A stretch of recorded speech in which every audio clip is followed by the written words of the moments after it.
Call school board to order. Join me in the pledge. I pledge allegiance to the flag of the United States of America and to the republic for which it stands, one nation, under God, indivisible, with liberty and justice for all. Amen. I certainly can. Marty Hersberg, our usual designated clerk, is out ill today, so between Jill and I, we're going to tackle the minutes. So we might have to ask you to repeat who's making motions, all right? So first of all, we'll start with roll call. Mary Jo Rasmanowski? Here. Mary Jo Radcliffe? Here. Tom Epps? Here. Jeanette Simonson? Here. Nick Helsted? Here. Iftikhar Memon? Here. And Brad Dobbs is absent. Just for the board's acknowledgement, you'll notice that we don't have our full admin team here tonight, but there's a couple of really good reasons. Mr. Nortman is introducing the band and choir. I think it's great that the building principals always prioritize going to their school holiday program, so that's where he is. Brandon has children who are in a holiday program in his town tonight. Mr. Erickson is coaching basketball for us tonight, and Melanie got a call with a very, very ill child this afternoon, and she had to leave. So that means Mrs. Penza, Ms. Tamke, Dr. Sullivan, and Mrs. Gamreth are gonna carry the load for everybody tonight. So just wanted you to know it's not that people didn't want to be here, they had some very legitimate things happen that called them away tonight. So I'll ask you, Shelley, has this meeting been properly noticed? It has. Then I move that we move 6.1, focus on purpose, and 7.1, new course proposals, to right now. I'll second that. Okay, motion has been made and seconded. All those in favor of moving those items, say aye. Aye. Opposed? Then we will go right with, since we have a dog here and it's already been here for 10 minutes, so if Taylor, if you want to explain and enlighten us on the therapy dog. This is on. Do you want me to use it? Yeah.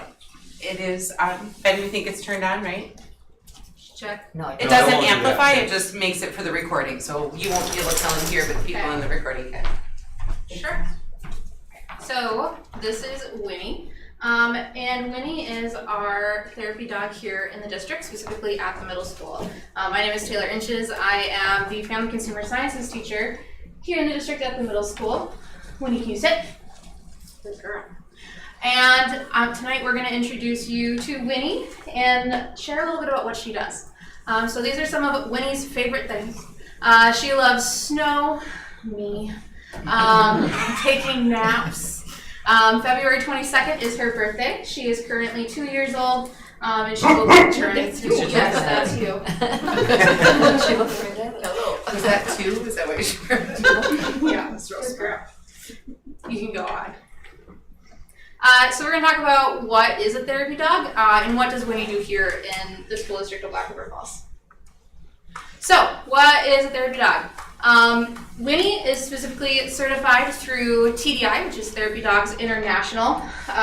It's what we call the Harvard of therapy dogs.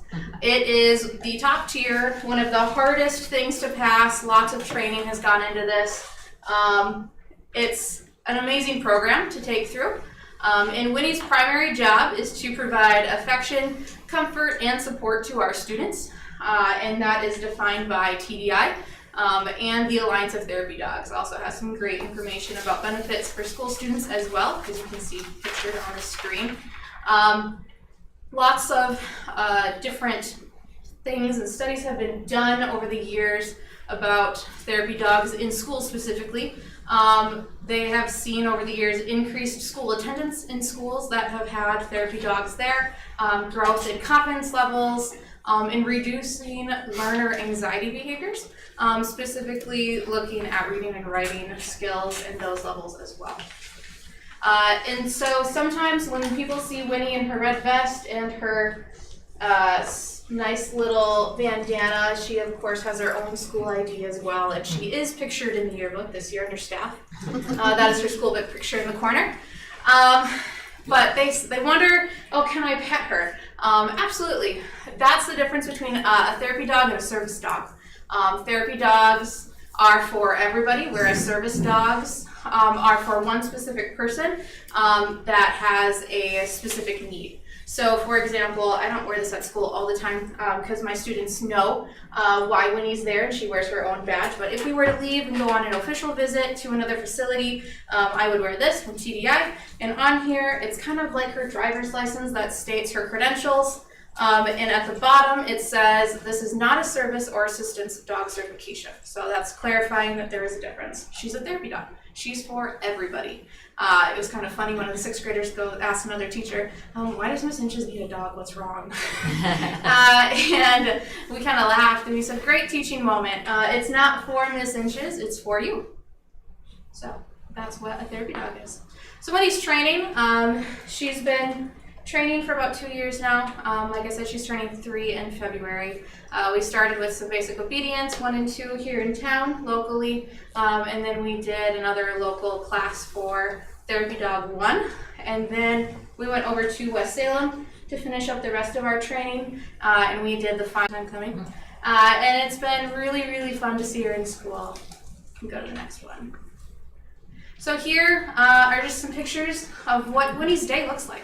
On days that she's at school, which is not every day, I do teach family consumer sciences and there's food in the classroom, and on those days, dog hair and food don't mix. So Winnie's not there when there's food. Or if I've got a lot of meetings that day, Winnie's not there. But on days when Winnie is there, which is usually about 2 to 3 times a week right now, she gets to hang out with our students and provide them with a lot of support.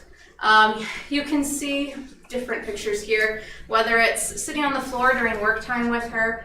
There was a student that was dysregulated that just needed a moment to calm down, and they came and sat on a beanbag chair by Winnie, and just petting Winnie as they were working is all that it took, and he was back into the run of things within minutes. It's pretty amazing what she can do.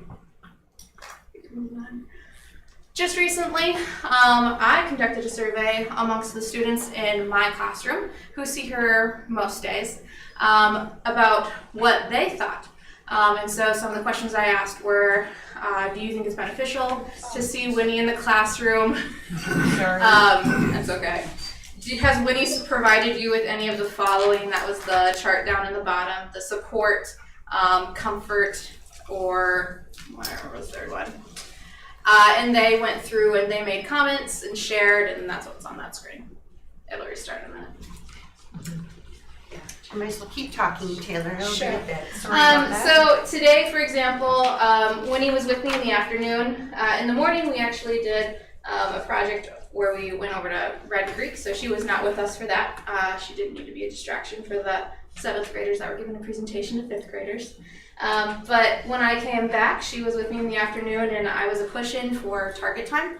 And one of the writing prompts right now in 6th grade is how can animals and people benefit each other.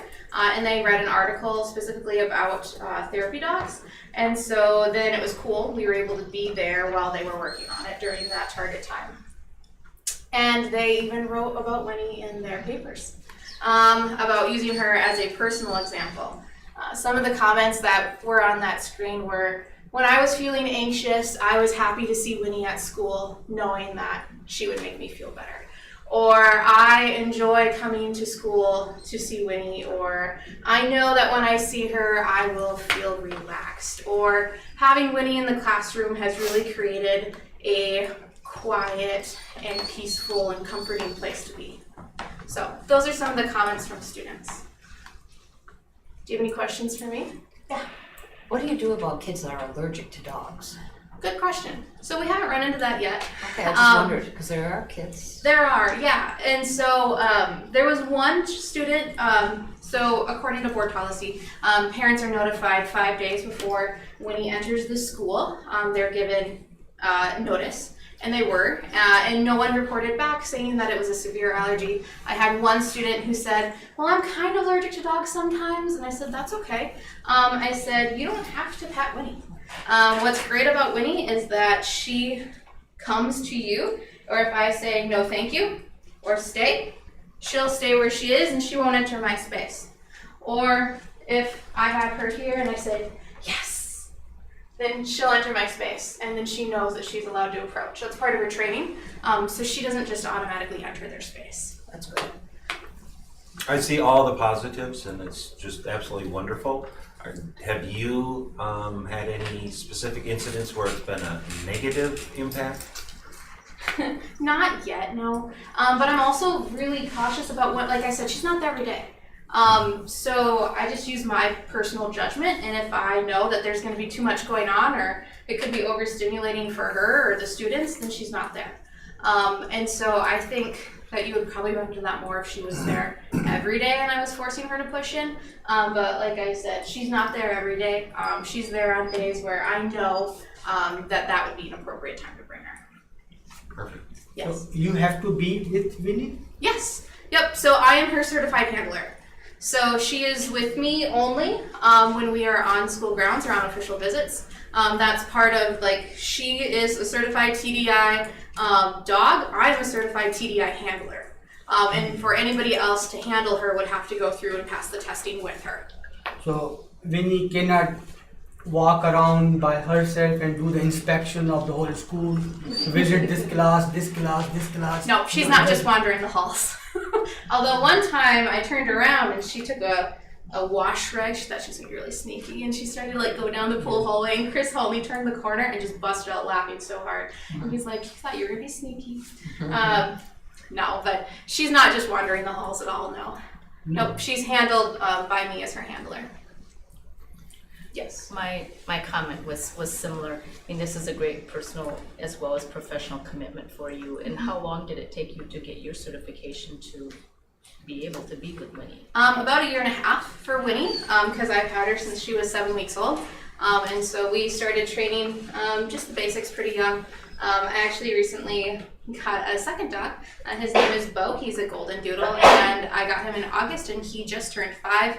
He has also now passed the certification process because he had the basic obedience. We were able to work together, and me having had the experience of already being a certified handler definitely helped make that go faster. But Bo's got some more manners to learn and things to do before he comes to school. I wonder how big your pocket of treats is for a Yeah. whole school day. Well, normally we don't do treats, but she is food motivated, and we've got some food sitting around. So we brought treats today, but otherwise she does visit our secretaries every morning.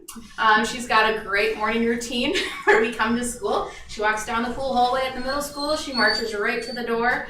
She goes in, she gets her water, her breakfast, and then she goes and waits by my classroom door because she knows it's time to go visit the secretaries and greet them for the morning. And they've got a nice little pocket of treats for her. Andy's been there. Yes, Times when that happens.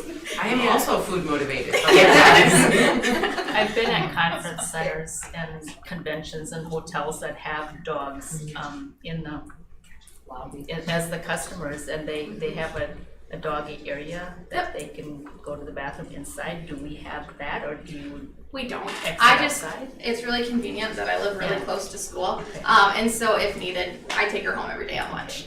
So that has not been a If problem. needed, I would think by lunchtime. Yeah, she's sleeping by the end of the day, that's for sure. So we joke in the morning, so I have 8th grade, 7th grade, and then 6th grade. 8th grade gets to see her at her like spunkiest.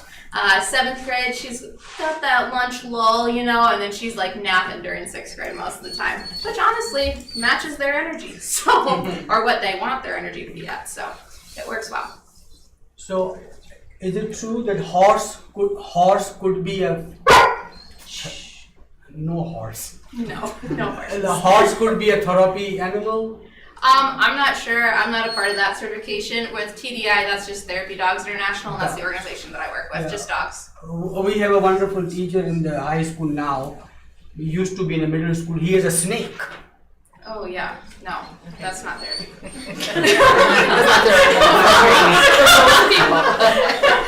I think that's traumatic for some. You know who I'm talking Very about. much so. Oh yes, yep, that's snake. So snake is a therapy animal, no? I don't know An that. animal. Could just be an animal. I'm not sure. It's not animal. Yes, I just can tell your passion and your commitment. Thank you so much. Yeah. This is really wonderful. Thank you for sharing it with us. I would hope that maybe an elementary teacher perhaps could be interested. I think it'd be very good for some of Yeah. our students that can't calm down. we've talked about it, and like I said, one of our guidance counselors is looking possibly into doing that. And I said, hey, if you have any questions, let me know. I'd be happy to help mentor that a little bit. But obviously, I worked in middle school, so they get to be treated. Jill, if you want to go back one more slide, then you can see the student comments that I kind of said. Yeah, so there's some of the statistics. Support, comfort, and affection. That was it. So those are some of the things that students had said, which I thought was really powerful to know. I did that just for me to know, like, hey, like, is this benefiting our students? Because, I mean, it can be, you know, it's a lot of work to train her to get her to this point. And then, like, I see the benefits, but I was wondering if the students recognized it as well. And some of them even said, you know, even my friend, like, they recognized that maybe it wasn't for them, but they definitely saw the benefits that their friend had. And so that was really cool to see too. I bet it increases their connections with you too. The students are connected. Yeah. All students are probably connecting with you because of For sure. Thank Yeah. you. It's gotten to the point where they know that Winnie is not there on days where there's food. And sometimes they get upset when Winnie's not there, even though there's food. So you know that that's a big deal. Food motivated again, right? Right, middle schoolers. So that's been a big deal too. But yeah. Thanks so much for coming. We Yeah, appreciate thanks for it. letting us Thank share. you.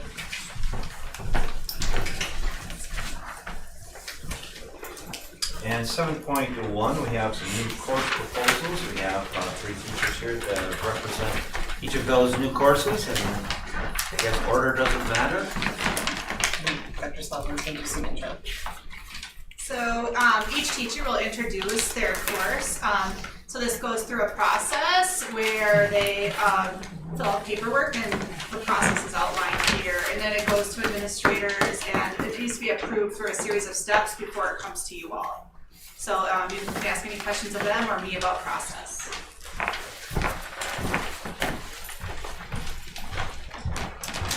Since mine is up on the screen, I'll have to go first. My name is Emily Bowers. I'm a business ed teacher, one of the business ed teachers at the high school. And my course proposal is for Intro to Software Applications. It's actually a little bit, it's not really a new course. We're kind of rebranding a course that we have. So currently, we teach a 1-credit class called Software Applications for Business. It's transcripted at Western. Students can earn 3 credits at Western. It is one of the most applicable classes at Western. It fits into the most majors that our students take. So it is a great class for our students to take. It's 1 credit, so that means 2 trimesters. So our freshmen and sophomores have the least amount of flexibility in their schedules. So sometimes scheduling a 1-credit course can get a little bit tricky for them to get both parts into a year. So our department has been talking about this for the last couple of years, about changing this class into 2 half-credit, 1-trimester classes. So this new course would be called Intro to Software Applications. It'd be very geared towards freshmen and sophomores and giving them all kinds of computer skills that they will use in high school and beyond. Some of the standards that we cover would be file management organization, looking at other types of business software, using Google to send and receive emails and calendar management, creating Microsoft Word flyers and reports, and then a basic demonstration of Excel skills. So that would be the first trimester of this class, or this is just 1 trimester class, Intro to Software Applications. Then students would use this as a prerequisite to take Software Applications for Business, which would turn into just a 1 trimester half-credit class, where we can really accelerate the pacing that is required for that accreditation. So some of the issues that we run into now is students struggle with the pace. Like, we have to cover a lot of material to get those credits achieved. And this would offer students the opportunity to take this as a freshman or sophomore, and then as a sophomore, junior, or senior, perhaps they're more ready for that rigor of that accelerated class, of that articulated class. So they'd still have that opportunity. Another benefit is that they could take them in different academic years. So right now it's tricky because again, like I think about Ari Rukavina, who is traveling abroad right now or studying abroad right now. He really liked the class. He took it last year as a sophomore, but only had room for the first half of it in his schedule. So he didn't get the Laude point, he didn't get the Western credits.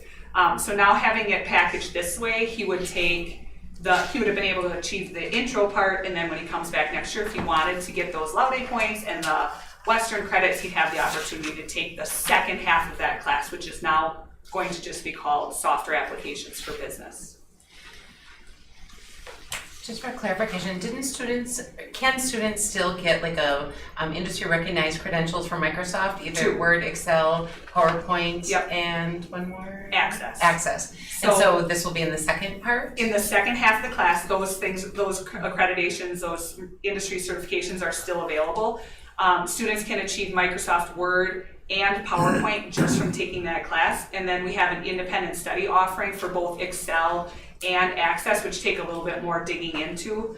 But I have a student doing both of those this year, so he'll end up with all 4 certifications before he graduates.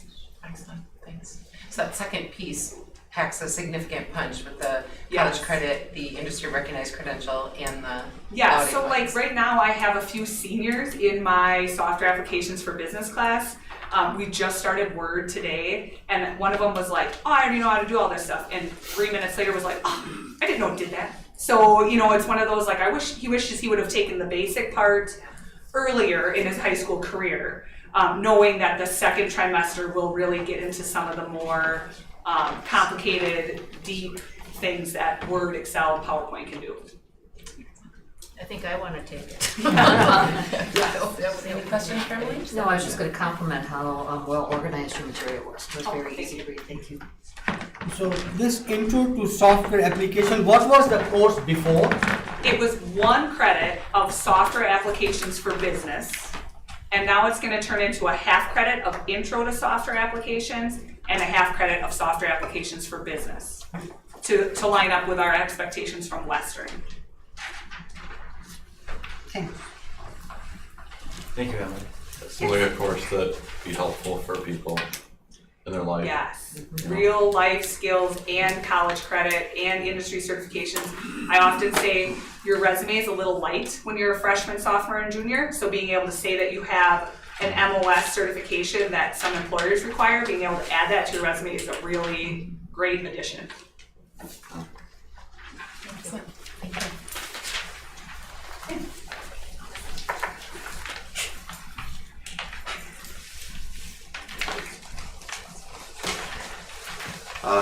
So my name is Abe Severson. I am a Phy Ed health teacher at the high school.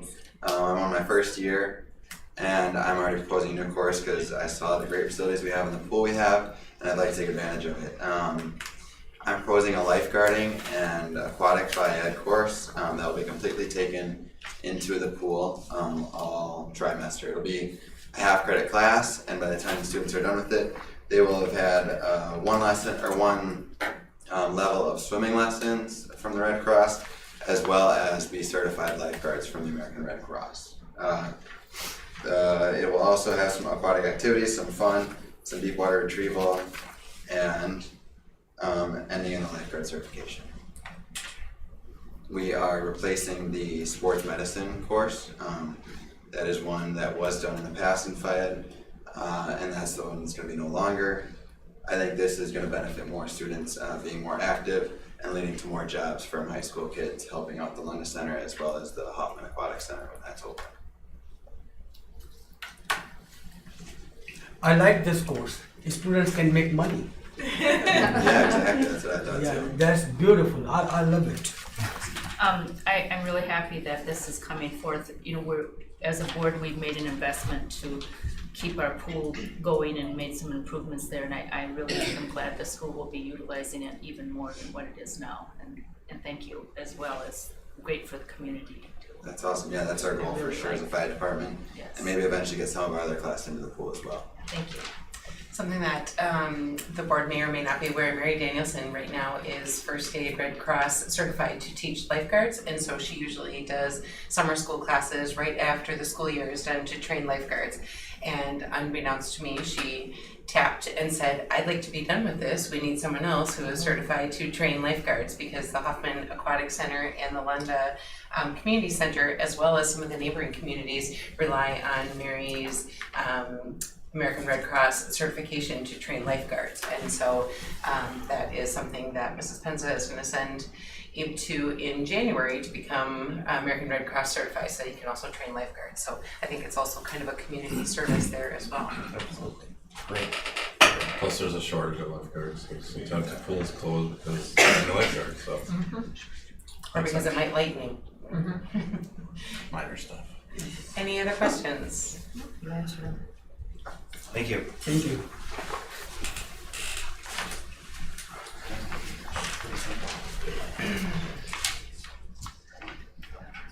I am Eli School. I'm one of the tech ed teachers at the high school. The new course I am proposing is Intro to Engineering. This would be a 1 semester class with half credit. You'd also receive 1 credit from Chippewa Valley Technical College with their engineering principles course.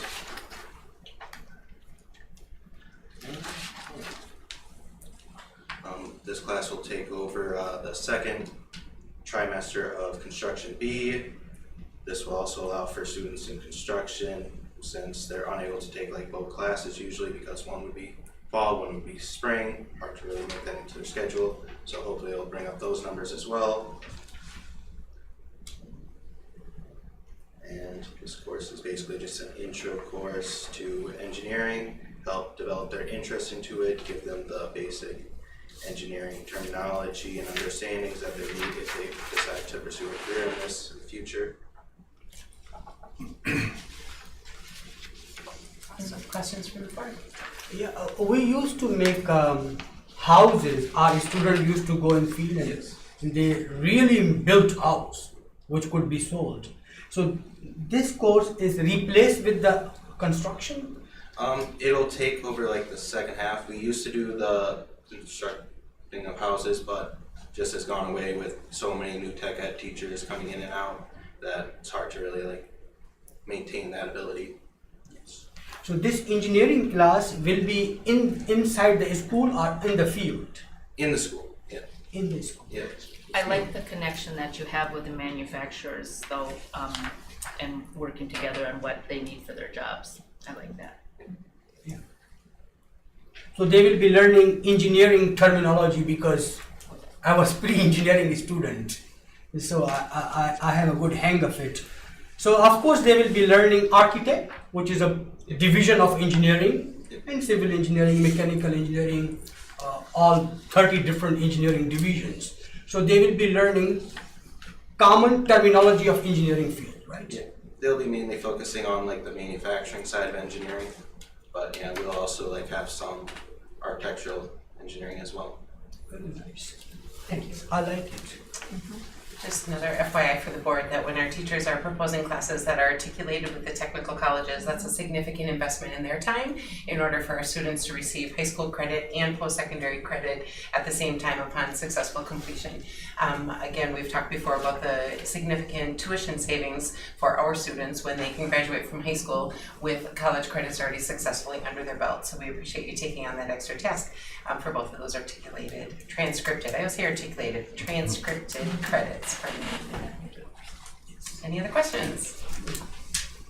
So do you have any connection with, in Wisconsin we have 2 polytechnical colleges. One is Stout, one is somewhere in the jungle, I don't know. Right?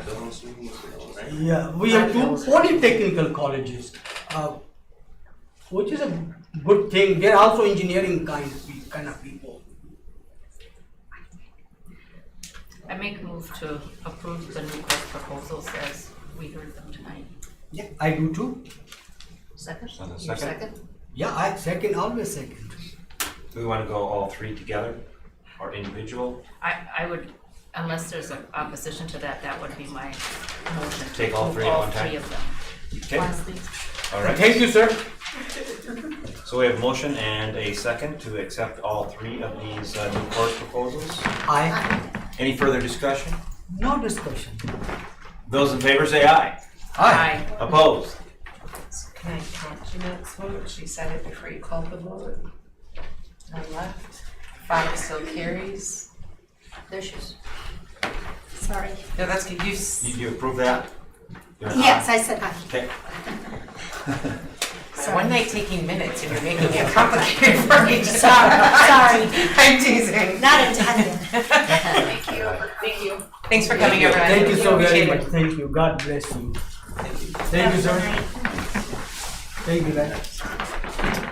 Okay, we have a few gifts that, Yes, lots of gifts. Fantastic. yes, absolutely. So if I could read them off, Tyson's has a community foundation of Greater Dubuque, and they are donating $1,500 towards the Living Wall project at the high school. That is a joint project between Sarah Helverson and her courses and Brad Markart and his coursework.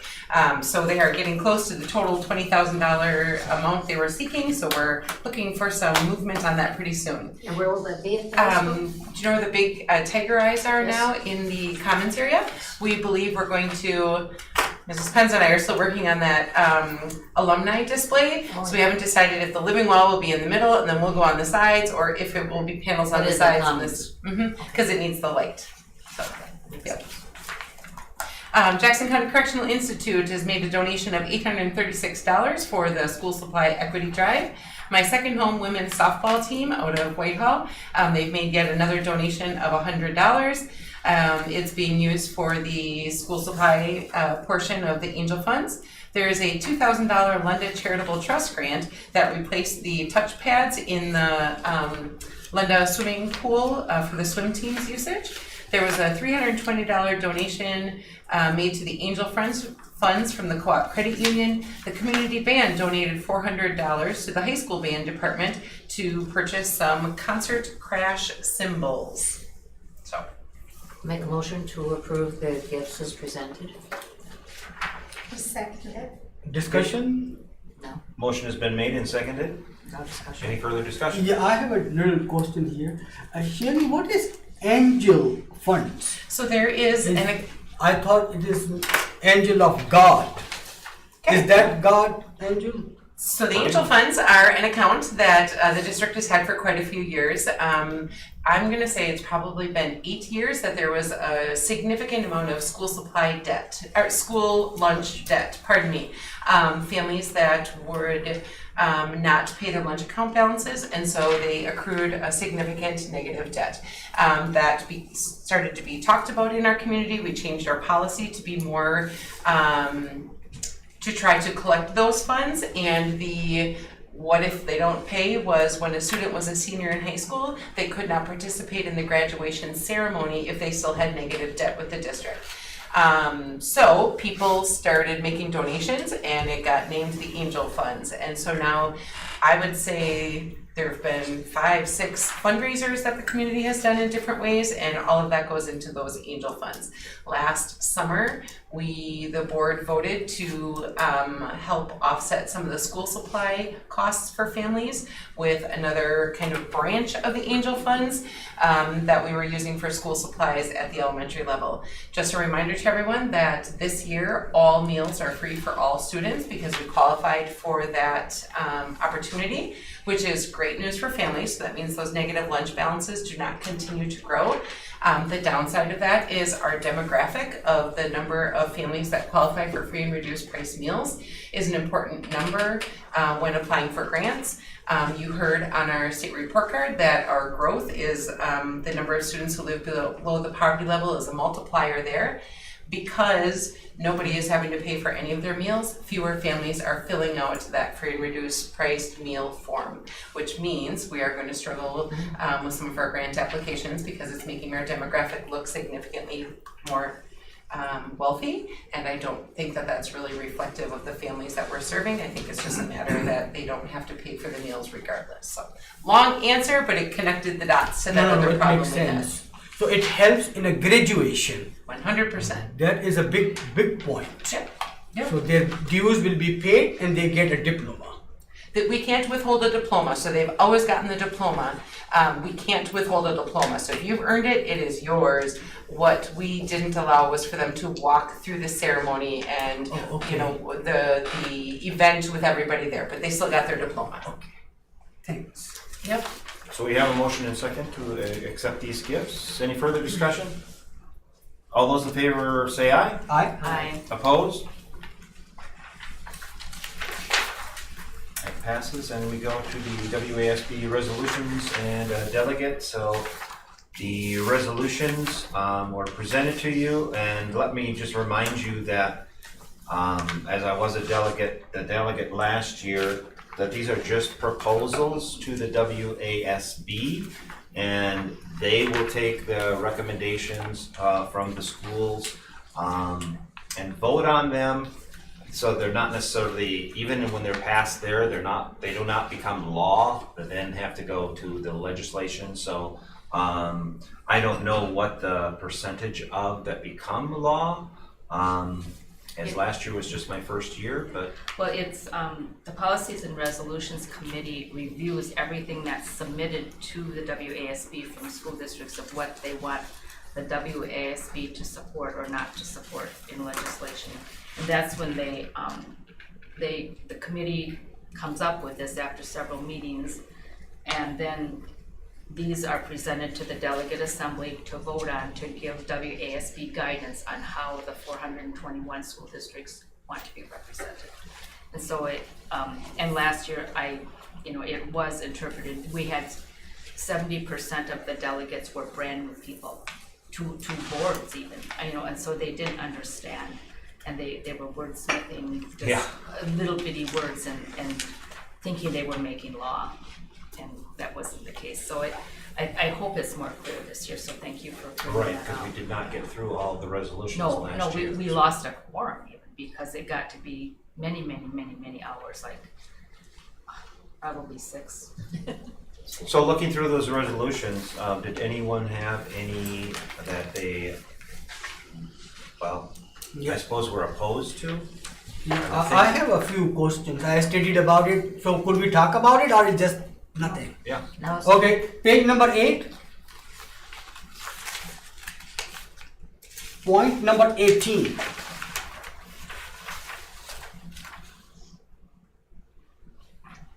Teacher competency exam? Yes.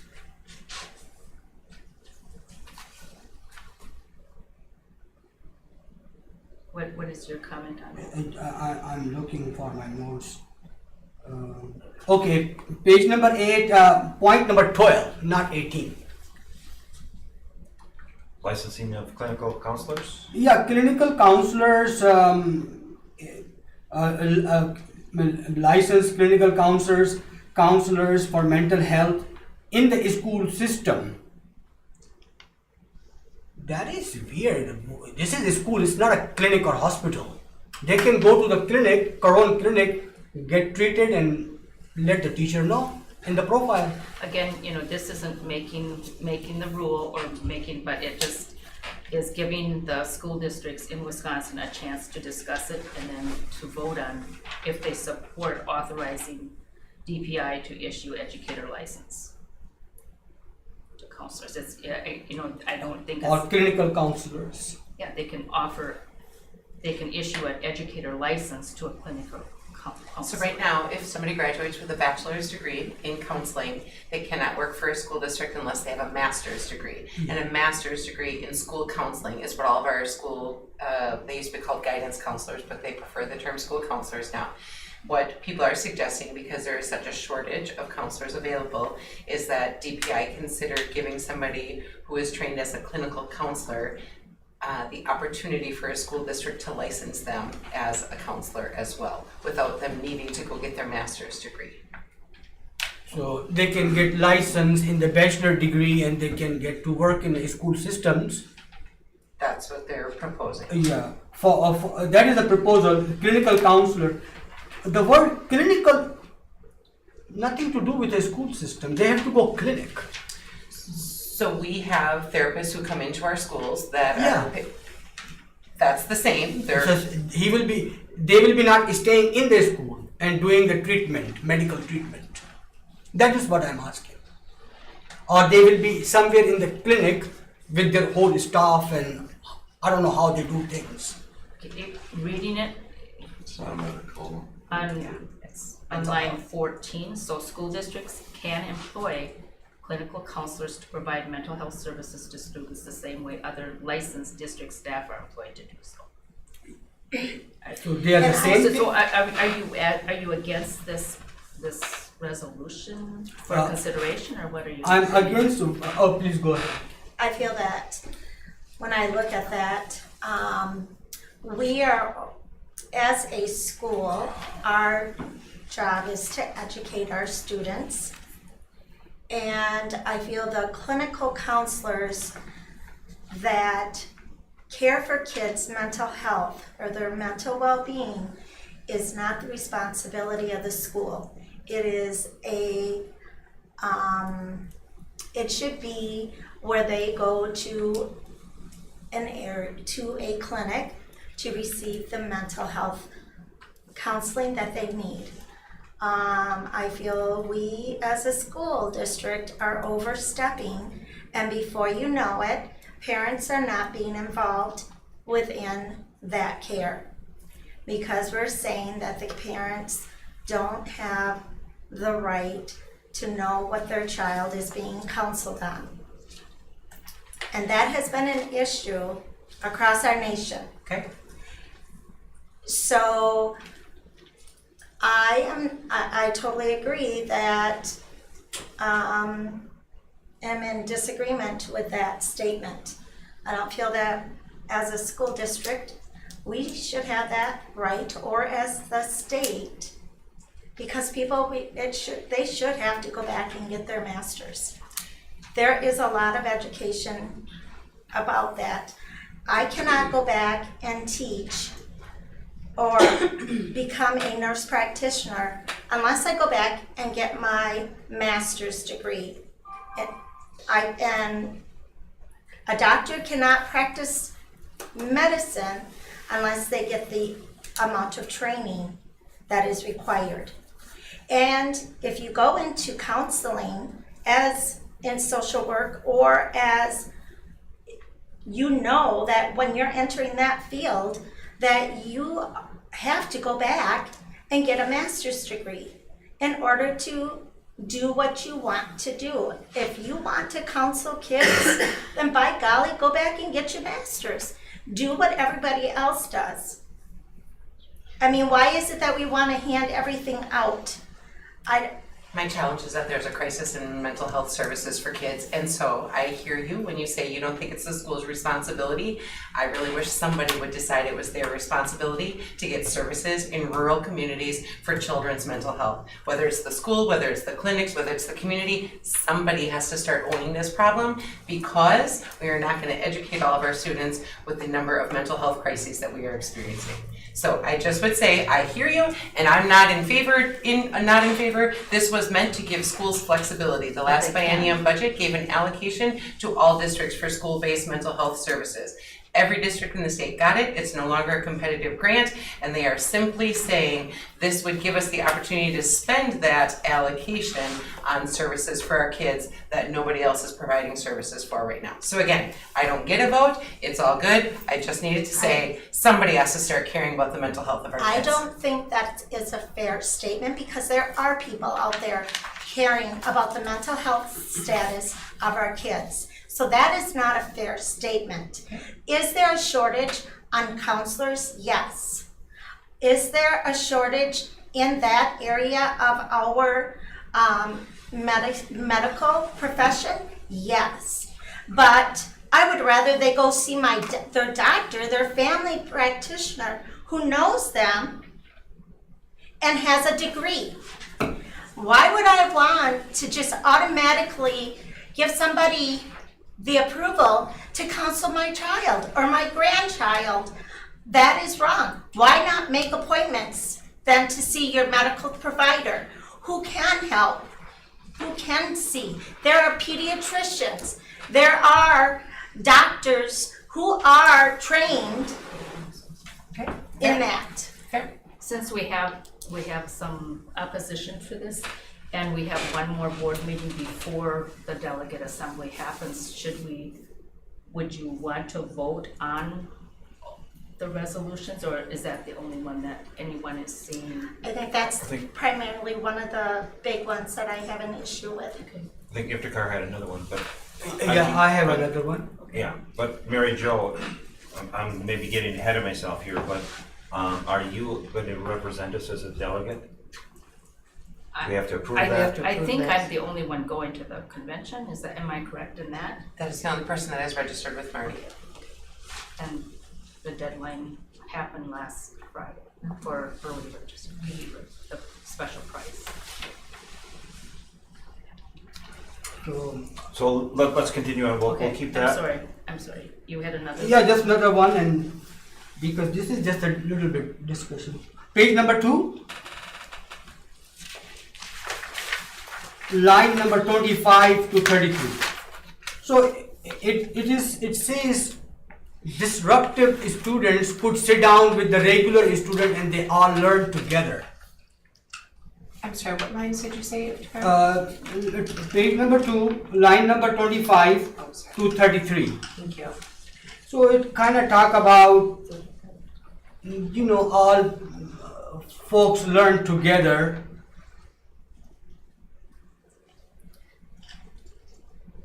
Disruptive students will disturb the others who are learning. So I was wondering, maybe there should be some kind of protection. Well, there's already a resolution. Rational? Yeah, well, it's an amendment to the original resolution that's already on the books that districts support the least restrictive environment as the most appropriate. So it's just an amendment with those new words, instead of mainstreaming, to offer access to the general education environment. And so what they say, is they maintain that school districts should have flexibility to offer alternatives instead of just deciding that they have to stay in the general education. So I think they're advocating for exactly what you were I suggesting. like it. Good. Anyone else have any comments on the resolutions? The one that I wanted to just talk about briefly was 4.80. It's toward the end, I think. Page number? I don't know the page number. She's on 4.80. We're getting close. It's page 8, line 37. B, 4.80B. Sorry, I didn't do the student achievement as performance criteria. The only thing that would concern me with that is my past experiences. If you would use test achievement results to do teacher evaluation. I know when I was teaching, the teachers that could handle kids got all the problem ones that might not be achieving at the same level that I would hope that the WASB would make allowances for that, because that definitely affects the achievement of the kids in the classroom. That did concern me just a little bit. It did say that, provided that such a system is not mandated. I appreciate that, but that would just be something, Mary Jo, if you're our delegate, to just keep in the back of your mind.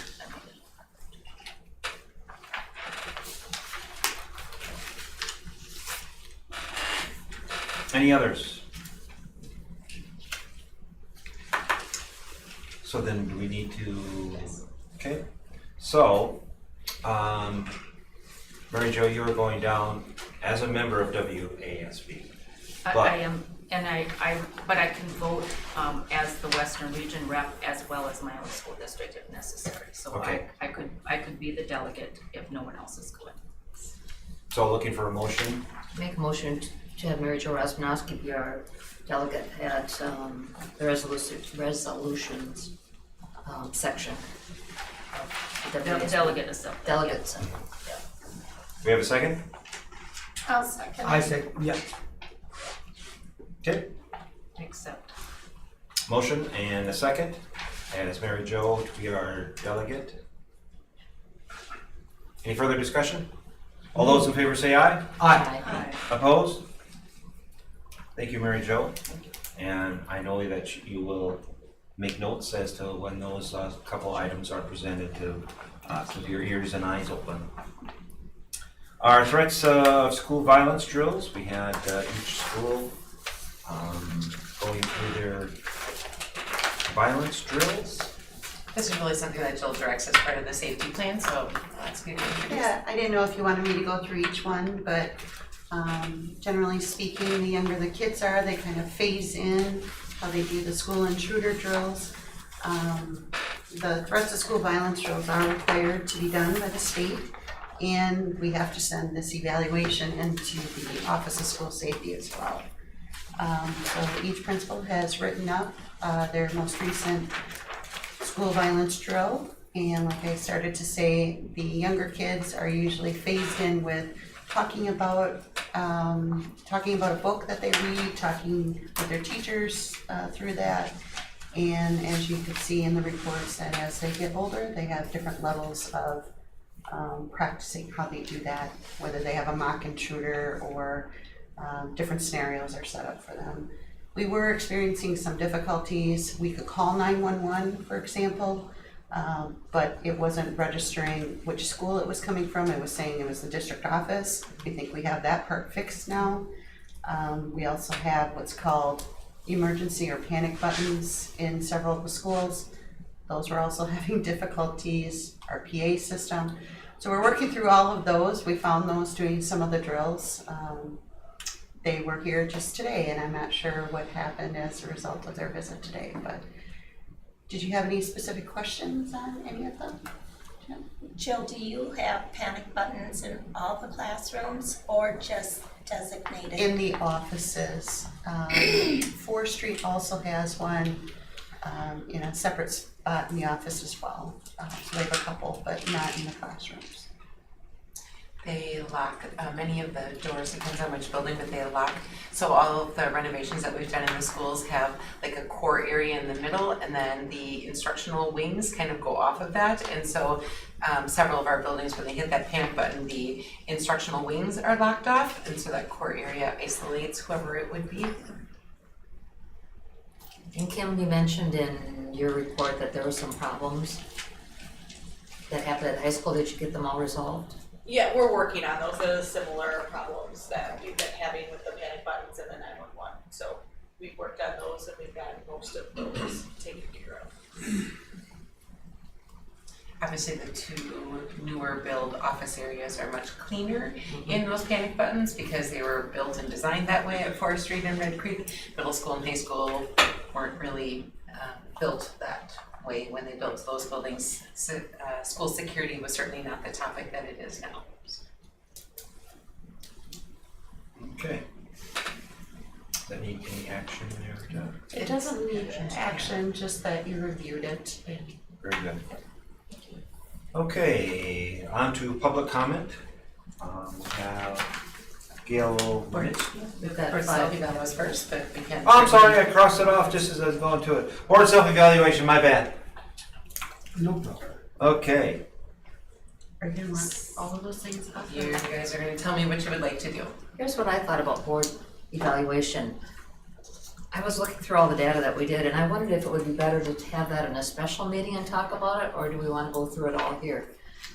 There were a lot of some odd things, you know, sometimes there were 7 board members voting, sometimes there were 8, sometimes there were 6, so there's some discrepancies. Yes. And I don't know what happened. What? 8's kind of confusing. 8 is confusing. Which 6 one is the 8, confusing. Mary Jo?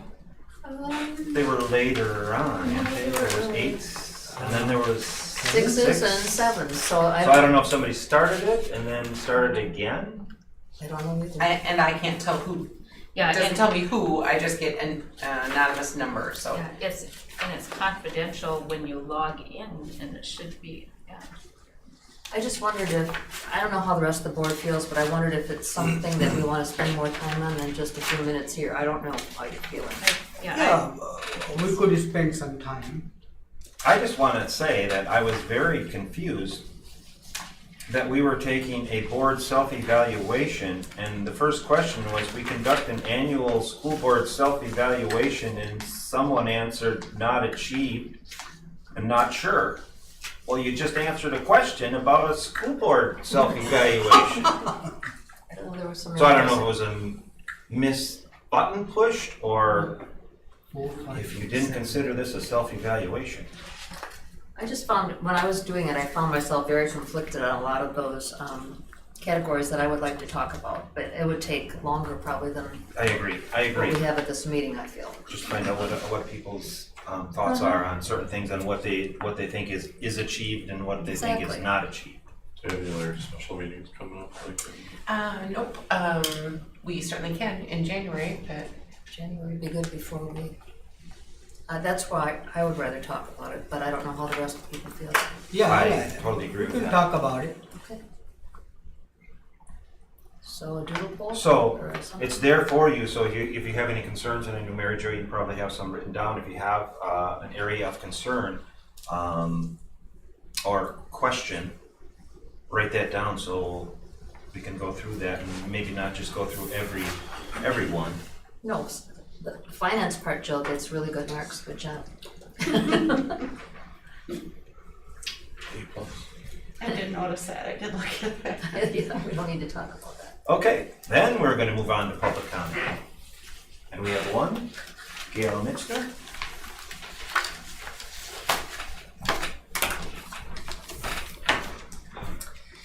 Good evening. I'm here as a representative of the Friends of the Black River Falls Public Library. I'm their vice president. And we're here to offer you an invitation to join our community coalition to create a cultural bridge in our community, to work on equity, diversity, compassion, and cultural understanding. We're spearheading a project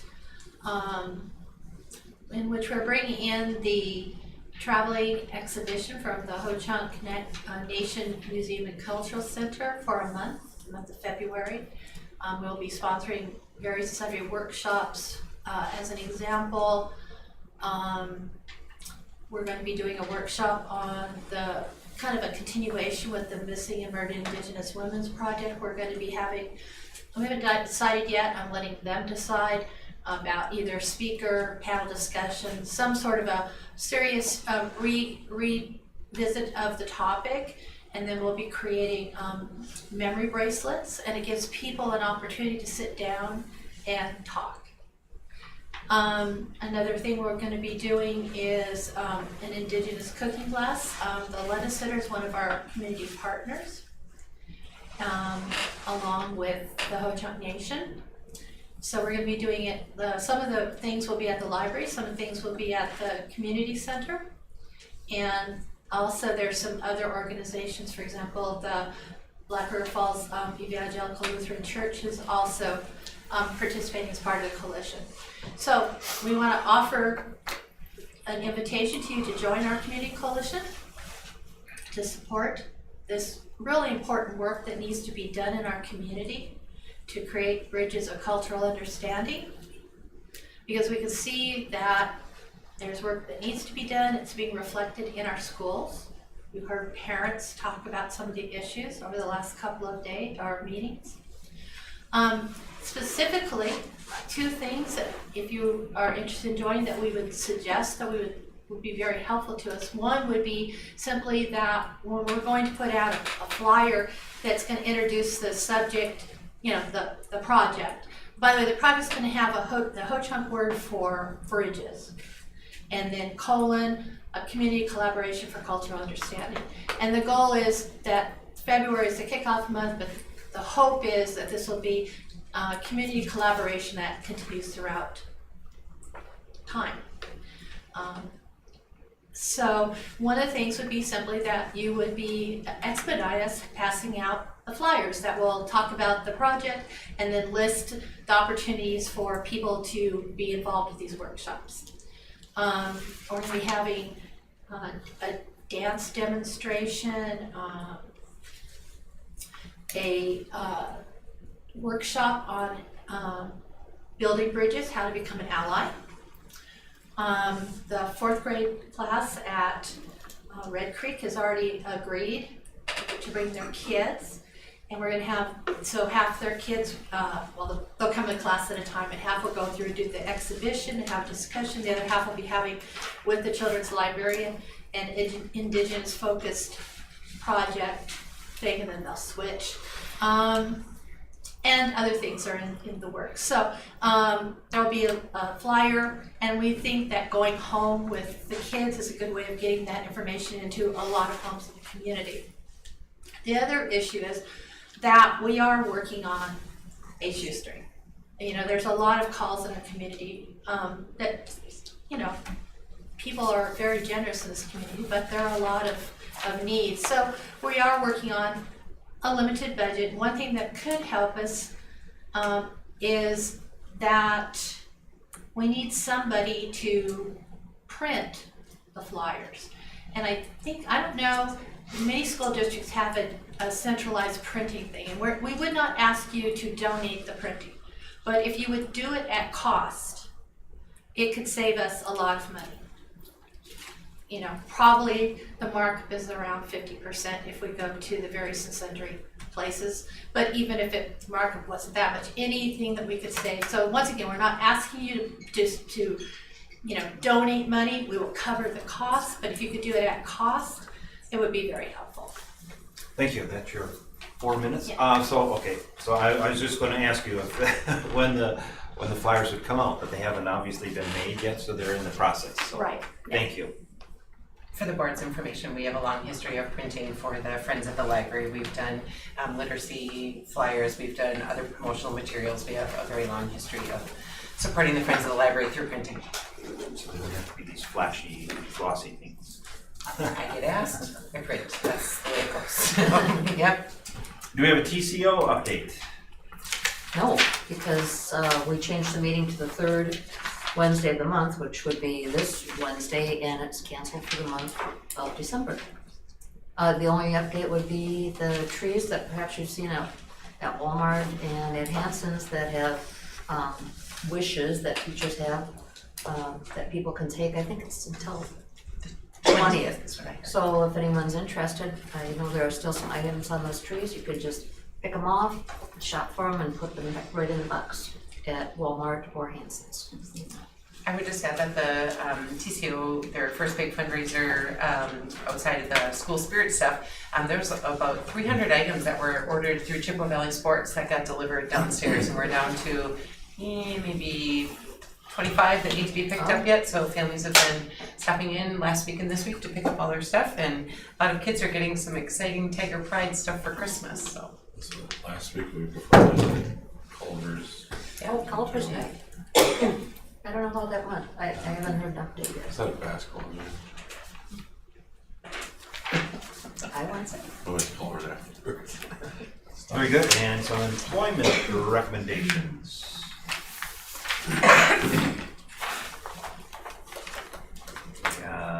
you'll notice that our alternative education teacher at Gebhardt is leaving us at the end of the term. So that is, well, not the end of the term, the end of the calendar year. So we'll not come back in January. So that's going to be a very challenging role to fill. When I know we had the keyboarding class with an aide at Red Creek. Is there still someone doing keyboarding? I know that's kind of a specialty. There's another aide that took over that keyboarding. Yeah. Thank you. Yeah. That was one I didn't see a opening for. It was an internal transfer. That was a highly sought after job. Oh, thank you. So because there is a teacher on here now, it does need your approval. I originally thought it did not, but. Oh, that's a resignation. Okay. Make a motion to approve the employment recommendations. I'll second. We have a motion and a second to accept these recommendations. Any further discussion? All those in favor say aye. Aye. Aye. Opposed? Thank you. Moving on to 7.2, attendance and Not GPA. not GPA. So my Get apologies it up. for that. We are really struggling. Perhaps you recall there were some updates in the beginning of the year talking about the high school trying to pilot Otis, and the middle school using Otis for the standards-based grading. And we are just having a heck of a time with the standards-based and Skyward talking to each other. So I apologize. I will tell you that each student's report card that they received had their GPA written on it. We are just really struggling to pull the reports out for us to be able to collate it. So we are taking some time during the students' longer break to do some digging into why Skyward is being so challenging to all of us, and it will give us back what we are putting in. So I promise to bring that in January, but here is the attendance data. Just for clarity again, remember that a student is considered chronically absent if they miss 10% of the days that have been offered. So if a student missed 3 days in September, for September they would have been considered chronically absent, for October they would have been chronically absent, but November they would not be chronically absent anymore because we've offered more days than they have been gone. So it does not mean that everyone that was chronically absent in October is still chronically absent, but unfortunately our numbers did continue to grow. So each of the buildings was going to share with you some of the things that they have done to combat truancy. That's 10% for the year, not for the month. Correct. Cumulative year. Right, so by December, they're adding, actually we're adding August, September, October, November, and that's that date. So because we are short a few principals, these guys are gonna read like double duty over there as to some of the steps that they are taking to try to combat the I'm attendance glad challenge. Rachel's up first because my question was, what's Red Creek doing that's getting better attendance? So, Alright, well, I'm actually gonna start with forestry. Oh, So I'm okay. representing Melanie tonight. She apologizes for not being able to be here. So this is what she had to say about what they are doing at forestry to help with attendance. At the preemptive and informational level, we create handbooks for families and highly advertise our school times. At forestry, we have data trends on our front doors to keep families informed on how we are doing on our attendance goals, as they are a large part of our success or lack thereof. Our data includes numbers of students arriving late, number of students arriving early, and the percentage of students who are chronically absent. We also include an arrow next to each one to show our stakeholders if we are improving or declining. As an added effort this year, we purchased a sandwich board that informs them that they have arrived past the start time and are now tardy, and they need to be walked into the office by an adult. At forestry, teachers look at EduClimber data bi-weekly to see which students in their respective grade levels are below the 90% attendance rate. They reach out to those families to welcome them in, check in on them, and see if any barriers exist that we can help them with. Any notes on attendance or concerns are shared with our CAST team. The forestry CAST team meets every other week on Thursday mornings to discuss ongoing attendance or student welfare concerns. At this meeting, needs of students and families are discussed to connect them with appropriate resources. For instance, the classroom teacher may discover that a family does not have a car and is not registered for busing. We may then assist with a busing contract, and if larger needs arise, connect the family with a community health worker. I just want to share that this year, it feels like we have more families that are in need. Some families are in need of housing, some are in need of transportation, and some need other resources. We have an incredible team that is responsive and resourceful. Unfortunately, we have had quite a few families that are completely unresponsive when their student is absent. We have been unsuccessful with phone calls and are often unable to leave voicemails. When a serious attendance concern exists, I have been known to text a family, check in on them, and see if there's anything we can do to be supportive. We have done home visits, and they vary in degrees of success for many reasons. In addition, letters are sent to families listed in Skyward at various levels to inform them of their students' attendance. If there is no improved and/or communication from families, the student is turned over to the county once the maximum number of days absent have been exceeded. So that's 4th Street. Does anyone have questions? What happens when they're turned over to the county? Say that again? What happens when it gets turned over to the So our attendance specialist, Francesca, is the one who kind of facilitates that conversation when they do get turned in, and so then it gets determined whether truancy needs to be filed or not, and then sometimes it goes before a judge. Social workers can get involved too if they feel it's necessary, and we'll reach out to the families and see if there's resources that they need. All right, so now I'll share about what we do at Red Creek. Very similar to Forest Street, we do a lot of the same things. So we have our grade level teams are always looking at data every other week and seeing which students are struggling and have attendance problems or concerns. Sometimes it's related to just one incident, maybe it's a surgery or an illness, but other times it might be habitual. The classroom teacher then reaches out to those families to build that connection with the teacher, and the teacher can address specifically what that student happens to be missing in the classroom. And then we look at that information also at our CASC meetings. We also send the Skyward generated letters when families and students are meeting those thresholds. If attendance continues to be an issue, either myself or Francesca will contact the families and set up a meeting. We also utilize our Tiger Assistance Team meeting process to address. So we invite families in and have a conversation if attendance continues to be a concern. This past trimester, we did something new and we sent home nudge letters with our report cards. So the nudge letter notified families that there was an attendance issue with their child and what percentage they were currently sitting at. We also shared statistics as to if that continued, how much class time they would be missing over an extended period of time and what that looked like through graduation or through the year, whatever it may be. We are also doing some school-wide things. So we have some grade levels that are doing some attendance competitions. And so each, like, let's say 4th grade is running an attendance competition where they track their percentages every day or every week. And then whatever grade or classroom happens to have the best attendance after a certain period of time, they have some type of celebration, whether it's a pizza party or popcorn or whatever that happens to be. And lastly, we are doing a Beat the Bell event each week in the month of December. So Francesca helped us gather some coupons from McDonald's and Culver's, and we have been passing those out to families in our drop-off lane if they beat our morning bell. And last Friday, we handed out hot chocolate to every car that arrived before 7:50. This week we will be handing out Culver's. Free kids meals. So, just a way of If you saying don't have a thank kid you to for get out of being the car, on time. can you just- Can I just park in a space? You want to come through? Hey, I probably would fit in the elementary level, You know, that's very true. We've had a lot of fun. Mr. Tiger's there.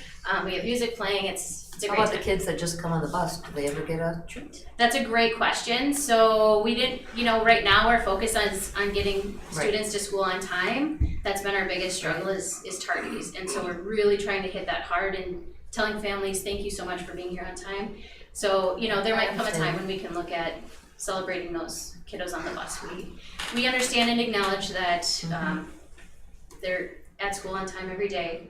But When you do classroom attendance That would do it. things, then those kids are included, right? Yes, It's just in for that sure. morning pickup. For so. sure, yep. Rachel, do you ever, because I encounter it, is it when you said that the teachers make the phone calls to some of the parents of students that are chronically absent? Yep. And do they ever run into a situation where, when you see an unfamiliar number, you're not going to answer it, so then you try to leave a voicemail, but their voicemail box is full, or they don't even have it set up, so then it's really hard to contact them through via the phone. So are there emails sent out or? Absolutely. So teachers use a ton of different ways to reach their families. A lot of them use Class Dojo, or they even Facebook message, whatever it is. We know that families use a lot of different things, and so our teachers are not afraid to go out and reach out any way that they can. And so a lot of them do that, and parents appreciate that and can communicate a little bit quicker that way. Class Dojo is an app for your phone where classrooms set it up, and all of you can get pictures of your kids throughout the day. They go in announcements for it. So I was it's an looking app. confused. Yeah. for And what- I only know this as a parent who uses Class Okay. Dojo, right? So you don't use it at the high school, but as a parent. Okay, thank you. And I certainly don't mean to burst the bubble because they are doing some fantastic things. But statistically in our district, it's those grades, 2nd through 5th grade, where attendance always shines. And Always so shines. I feel like we address it as at 4th Street, it's a parent issue, right? It's a family getting used to, I have to be there, I can't take the long weekends every weekend that I want to, like we have responsibilities that, and then they get into the swing of things by 2nd through 5th grade, and then by the time the kids get to middle school, now the kids are saying, come on, do I have to, right? So typically that is our strongest grade levels, and it's fantastic that you do so much to encourage it. Absolutely. So Yes. Rachel, your name is Rachel, right? Yes. What happened to the 8th grade? Why so That high? is That's middle middle school. Oh, So not Rachel yet. Sorry, I don't have an answer. thank you. Thank you. Yeah, so like, how, I know at the beginning of the school year, we do phone numbers and make sure everything's accurate. Do we ever do that again, like quarterly with the parents? Because I know from my profession, trying to get a hold of parents, we find like there's 3 numbers listed and none of those numbers work. And so it's like, okay, who's supposed to be asking if this information is correct?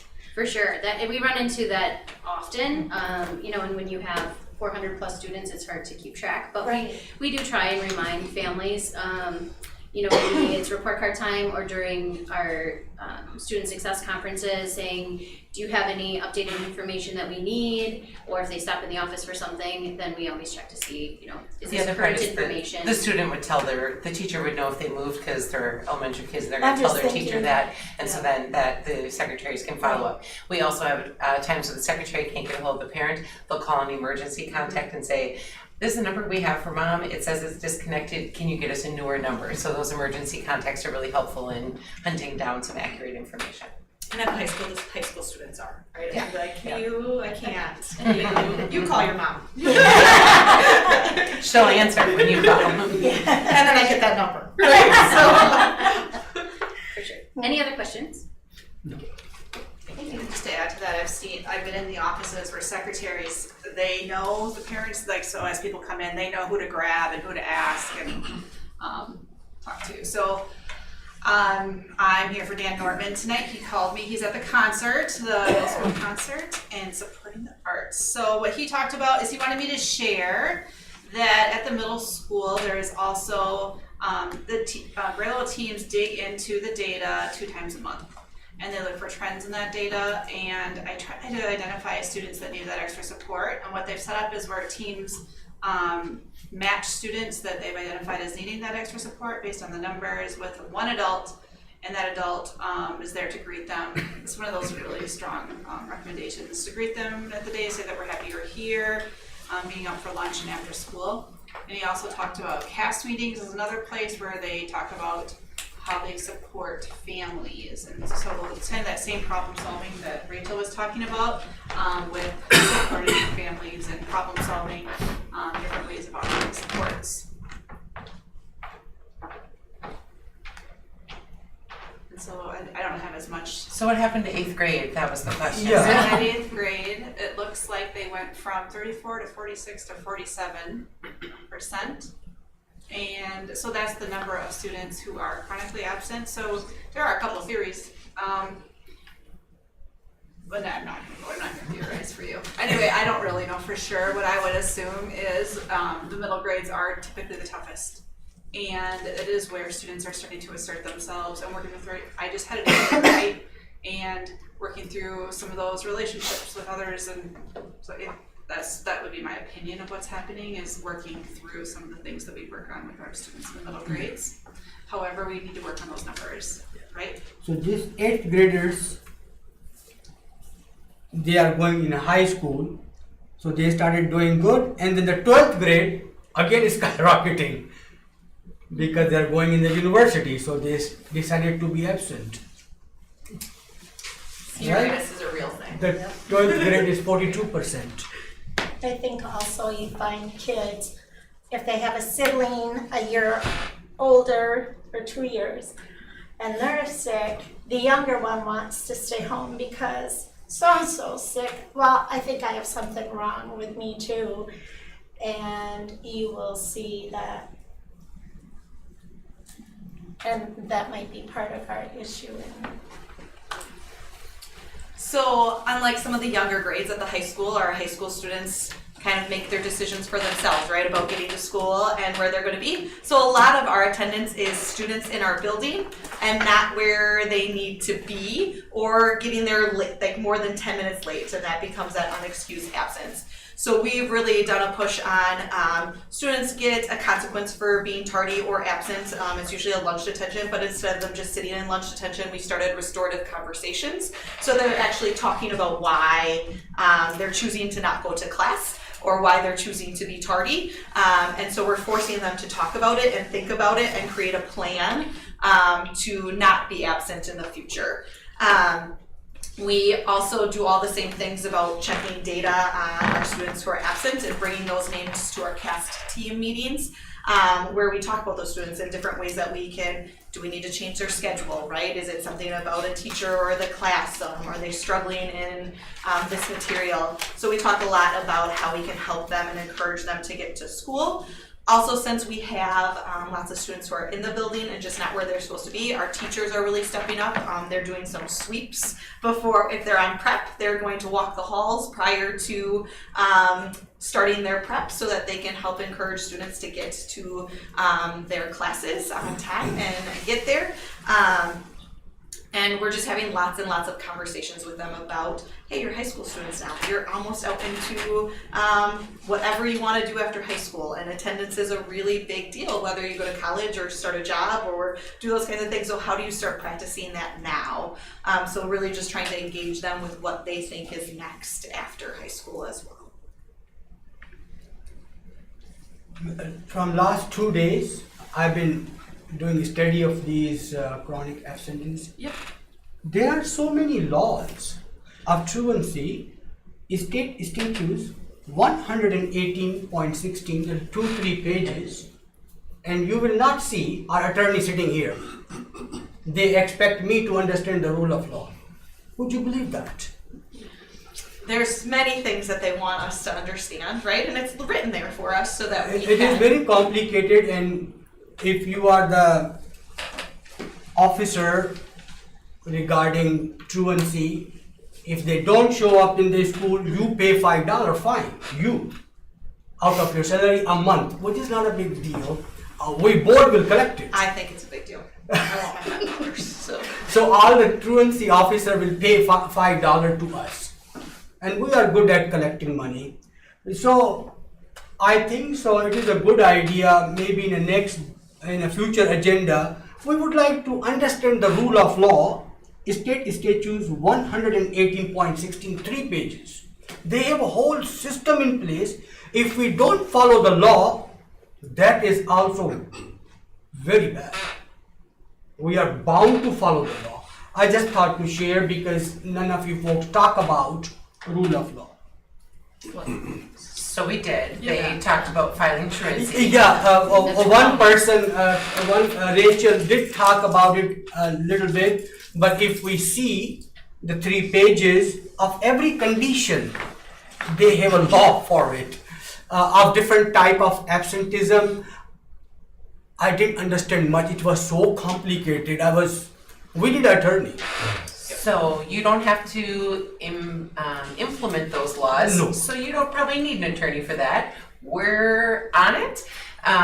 We've got a truancy plan that we've developed with the county. I'm happy to share that truancy plan.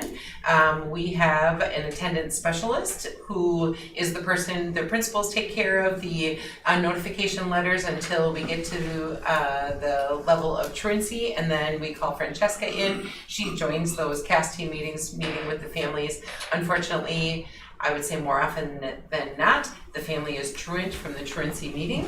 And you had asked about what happens then when we decide to file truancy. To be honest, that's one of our frustrations, is that it ends in a referral to Health and Human Services, and so that family gets a social worker. And we facilitated conversations here for over the course of like 3 years to try to firm up this plan a little bit. And it's really hard because you are trying to change the behavior of a whole family, right?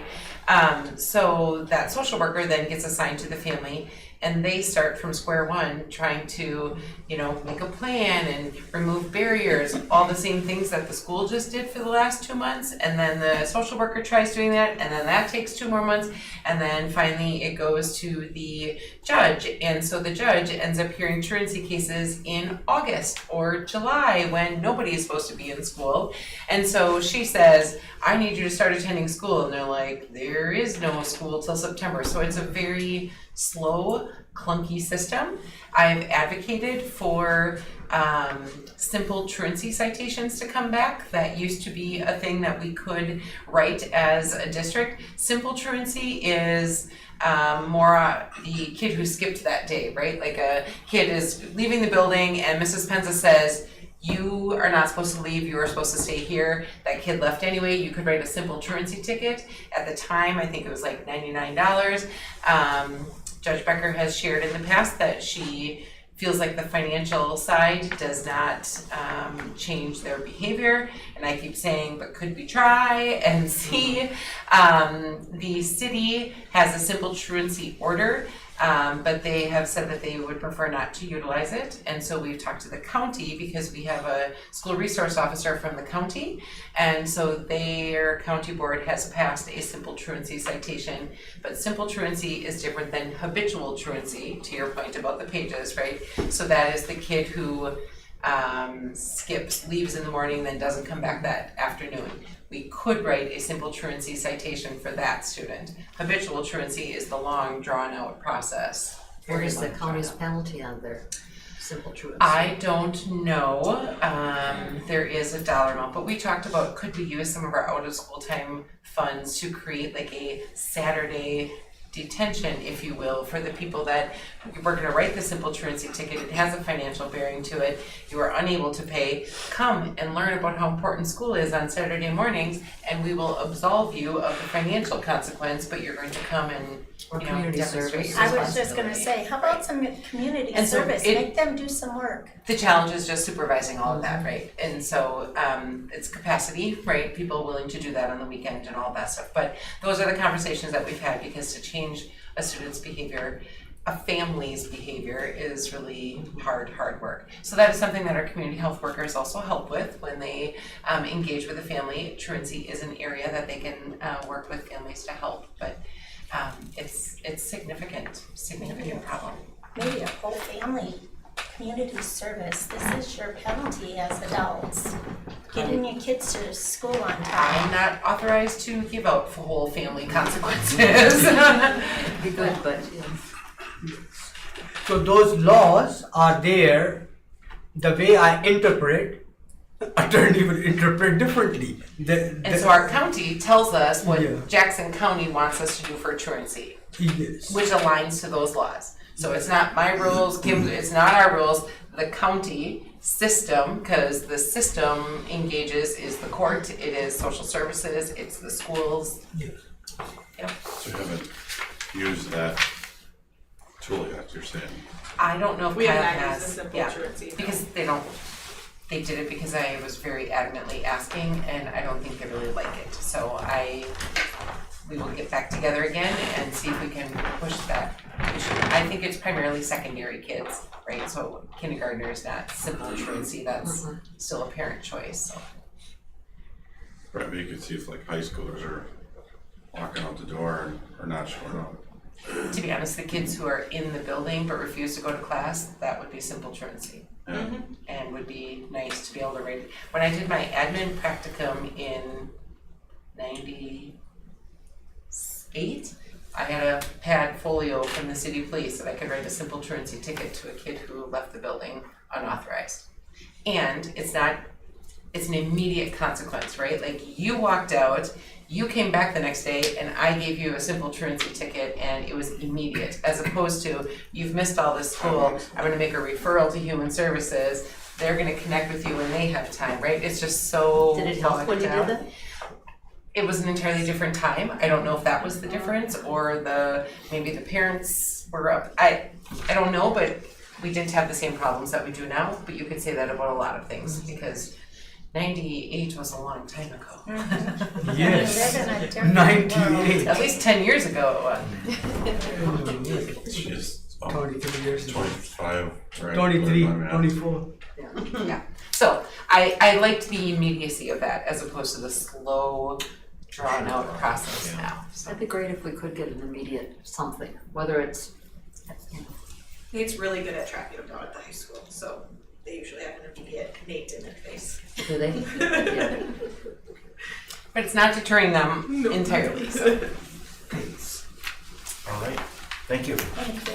just one more segue as we're talking about attendance. The policy committee, we're going to get there in a little bit, but another policy that came to the policy committee that they did not forward to the whole board was an attendance policy. And it was because the people on that committee really wanted to talk about creating some more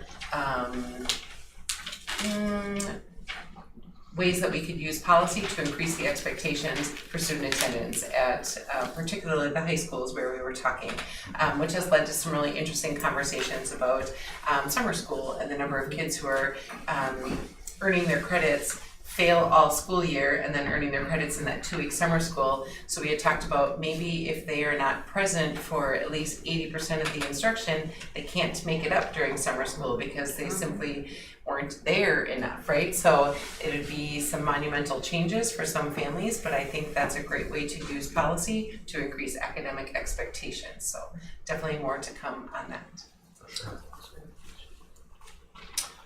Okay, the monthly expenditures were in your packet. Anyone have any comments or questions about any of those? They're a packet in itself. Yeah, 130 pages. Yeah. That's Fine so much, jeez. It's big font. No, it's not. So I still little, you need gotta have a glasses. magnifying glass. But it's very transparent, having it all there. Yeah, everything is there. Everything is there. Every dollar. So I'll entertain a motion to accept those. So moved. Second. Second. Okay, motion has been made and seconded to accept the monthly expenditures. Any further discussion? Those in favor say aye. Aye. Opposed? Motion passes. And the school safety emergency operations plan. I printed something off that I thought would be helpful. So the Office of School Safety had sent us a letter a couple of months ago and suggested that we have standard response protocol identified in our plan. We do have what we call universal procedures in our plan. This is our big plan that we use administratively in the district. Our plan could also be considered this little flip chart that we've had for lots of years. I'd say all the years I've been here, but it's changed in a little bit of format over the years. So we've had universal procedures like lockdown or whatever, and you'll see that term on that sheet I just handed out.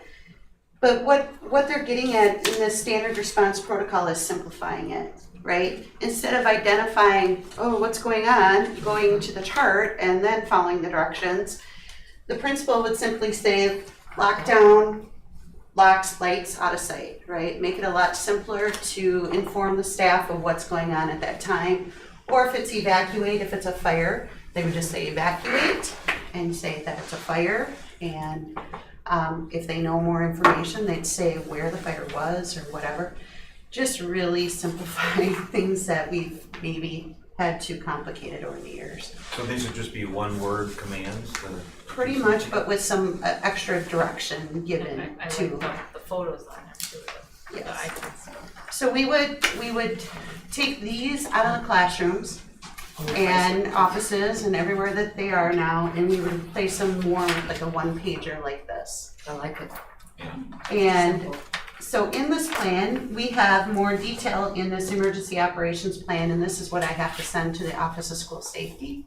So throughout that plan, I would like to update this and enhance our plan. You know, we still need to have more detail about what we do, but that's Who gets administratively. contacted, yeah. Yep, we need that administratively with our leadership team. and not everybody needs all those little details.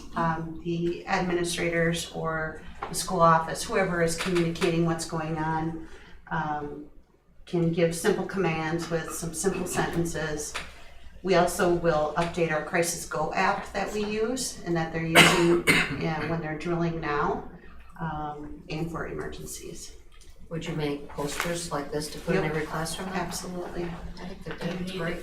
Do you need approval to move forward with this plan, or because you're the administrator? It probably wouldn't hurt to receive approval if you're willing to approve that. That would be I'll great. make a motion to approve the school safety and emergency operations plan.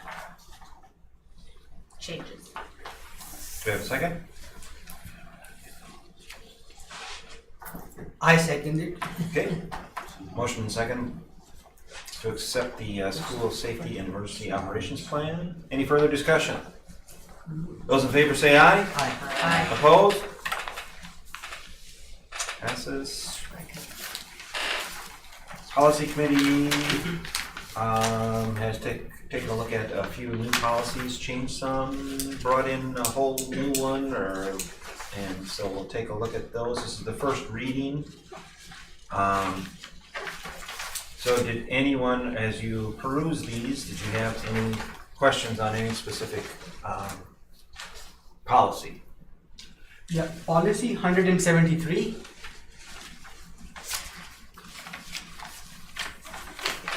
What's the title? Closed sessions. Okay. So page number 2. And paragraph 3. Minutes of each. See, minutes of each closed session portion of any board meeting shall be recorded. What is record? It's like a digital recording or it's like a writing recording? Either or. Either or. Okay, shall be recorded and the proceeding available to the public. So what's the point of a top secret meeting? Public shall post accordance with the state law required. So some portion what we talk in a top secret meeting, it has to be public with the accordance with the state law, not everything, not the age of a child, not their addresses, who they are, what grade they are. So only maybe general. So this board has approved closed session minutes in the past. Closed session minutes are extremely vague. It does not get into any of the details. So, for example, an expulsion hearing is handled in closed session. The minutes would say the board met on December 18th for the purposes of a student expulsion. End of minutes. End of minutes. End of minutes. So what people discuss, that will be not public. It is not public. That is And the that's entire function of a That's closed according to session the meeting. And so, when it says the state law, in accordance with state law gives the board the reasons that you may go into closed session. So when you say top secret, that feels a little like it could be just because we don't want to share. But just to be clear, those reasons that were given prior, those are the only reasons that the board may operate in closed session. And anything talked about around those topics are not disclosable in the minutes. Yeah, no, I was just wondering about it. And then paragraph 1, 1, 2, 3, 4, 5, 6, 7. Line number 7. Could you please go up? Paragraph 1. Yeah, in order. So, line number 7, you said the meeting notice. What is it about? That we have to let the people know the subject matter? What is subject matter? Like what we talked about it? Jill, will you go back up to the beginning of the policy? In the meeting notice, we have to say, according to state statute, whatever it is, I don't remember it off the top of my head, I can look it up. No, that's all right. No. Notification to public board meetings, 171.1. So that agenda that we put out will say statute number blah, blah, blah, C, and then that tells everybody that in that closed session, we're gonna talk about considering the employment, promotion, compensation, or performance evaluation data of any board employee, period. And if we put C, D, and E, now we're gonna talk about all three of these things, right? So in the notice, in the agenda that gets put out, one of these letters is always listed next to the statute for closed session so that people have a reasonable idea of what we're gonna discuss without any of the details. So that will be a subject matter. The subject is what we're gonna talk about. What we're going to talk about as it is explained.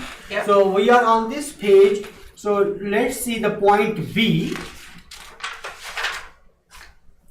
Considering or acting a dismissal or demotion, licensing, discipline of any board employee. Shouldn't it be a district employee? I was just wondering why it says board employee. Should be Because you are the employing agency, we are the board. That's why you have to approve all the employment recommendations. so therefore it is not district employee. It's a board employee. They are also district employees. They are district employees, right? It could be, pardon me? They are district employees. Of course, but they're also employees of the board that governs the district. So it's kind of semantics. Yeah, so both ways. Yeah, that's about it. Okay.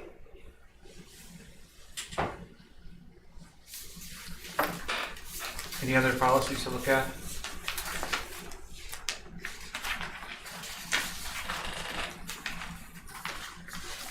Again, this doesn't need action, this is just the first reading, so we'll have the second reading in January. So our reports, meeting minutes from our last meeting in November. Need approval of those minutes. And then there's the one for December too. I move to approve the meeting minutes that we were for November and December. Both of them? Okay. I'll second it. Okay, motion made and second to accept the meeting minutes of both the meetings that occurred in November. Or was one in December? One in December. That's correct. November and December. Okay, any further discussion? All those in favor say aye. Aye. Opposed? District Administrator's report. I would love to talk a little bit about public comment. So there has been quite a few people who have reached out to me talking about why we live stream the public comment portion of our board meetings. I just did kind of some informal polling down at CISA, which is 26 other districts. There are very few districts that are even still live streaming their meetings, which I am not suggesting that we change. I just would remind everyone, per state statute, per your own board policy, this is a business meeting of the board held in public. It's not necessarily a public meeting. And so while the board, again, per board policy, invites public comment at every regular meeting and special board meeting, I am wondering about the value added of that public comment also being live streamed. At my last conference, my fall conference, there was a whole section about the legalities of board meetings because across the state there are people who are taking the opportunity to do some grandstanding at board meetings, and they are able to share things that are true, not true, half true, based on a smidgen of truth, and districts don't have the ability to respond. So anybody who's watching that live stream may or may not know that boards can't correct people when they say things that aren't wholeheartedly true, and so then they take what they just heard as fact. I can remember years ago when we had lengthy public comments that people would turn and speak to the camera and would invite their community friends to listen and agree. And I feel, this is me, that we are giving people a public pulpit that isn't necessarily, it's certainly not required of us, And while public comment is critically important for the board to hear, you need to know what the community is thinking and you need to know all of those things. Is it value added in our community for everyone to hear those things? Again, the attorney says, what if somebody starts libelous and slander, and what if they get vulgar? How do we stop them? And we're live streaming it. Or mention students' names, that's And happened many teachers' times. names, and, yeah. And so there are districts who don't live stream, they record it, and then they stop the recording when it is public comment time. The way we currently have public comment, it would be kind of weird because we would open the meeting and then we would stop live streaming during the public comment. The way many others do it is they move public comment to the end, and then they just stop the live stream before that public comment section.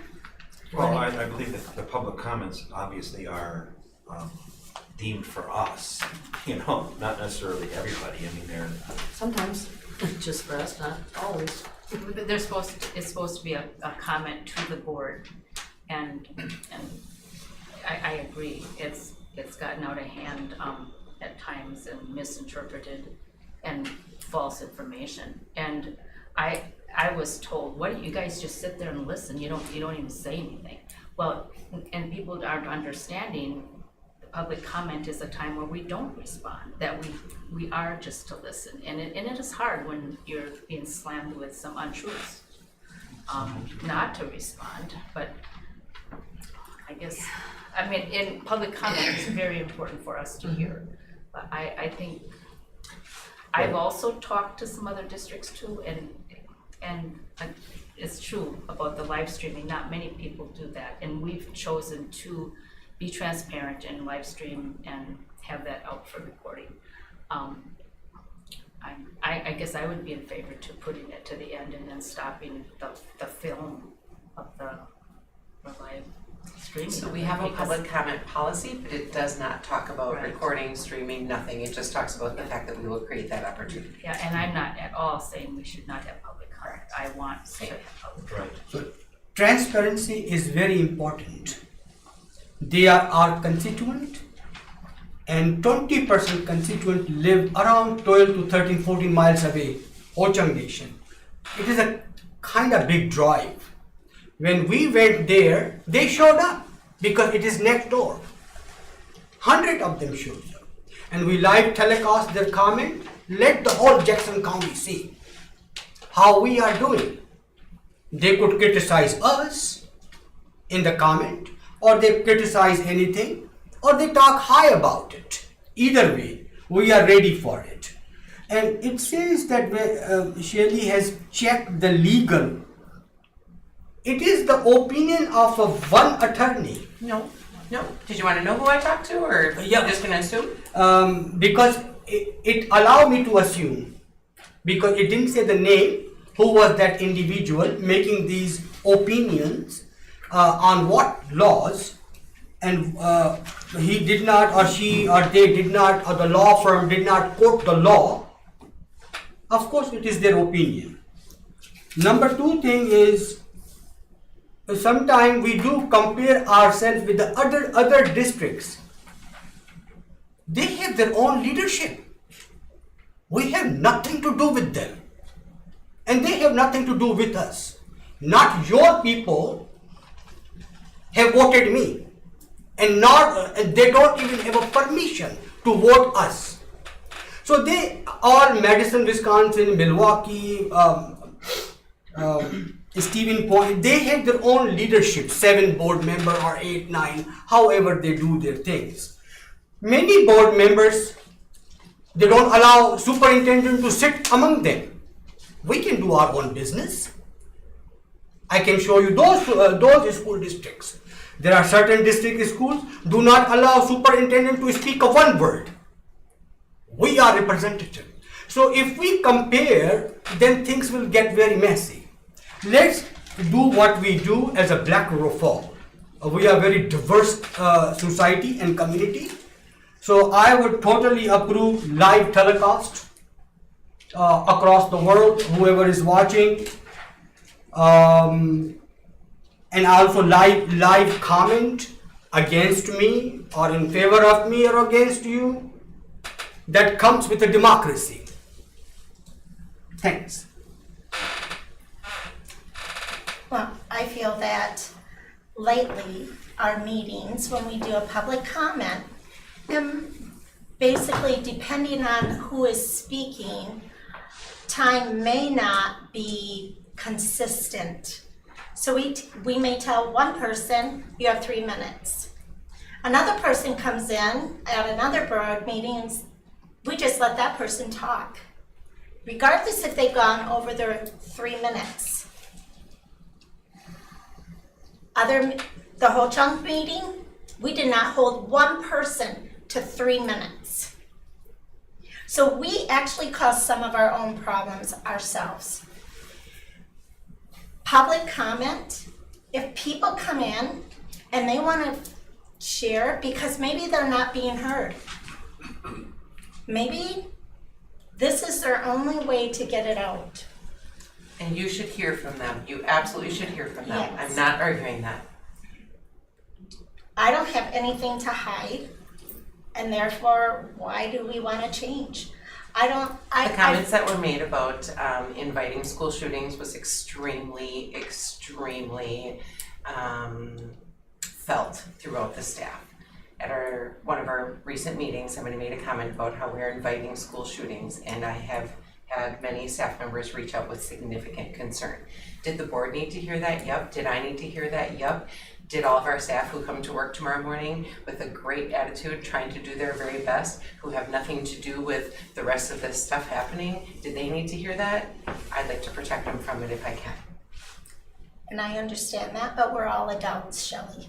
And we should all be able to, we get taught in a hospital setting what to do if somebody comes in with a gun.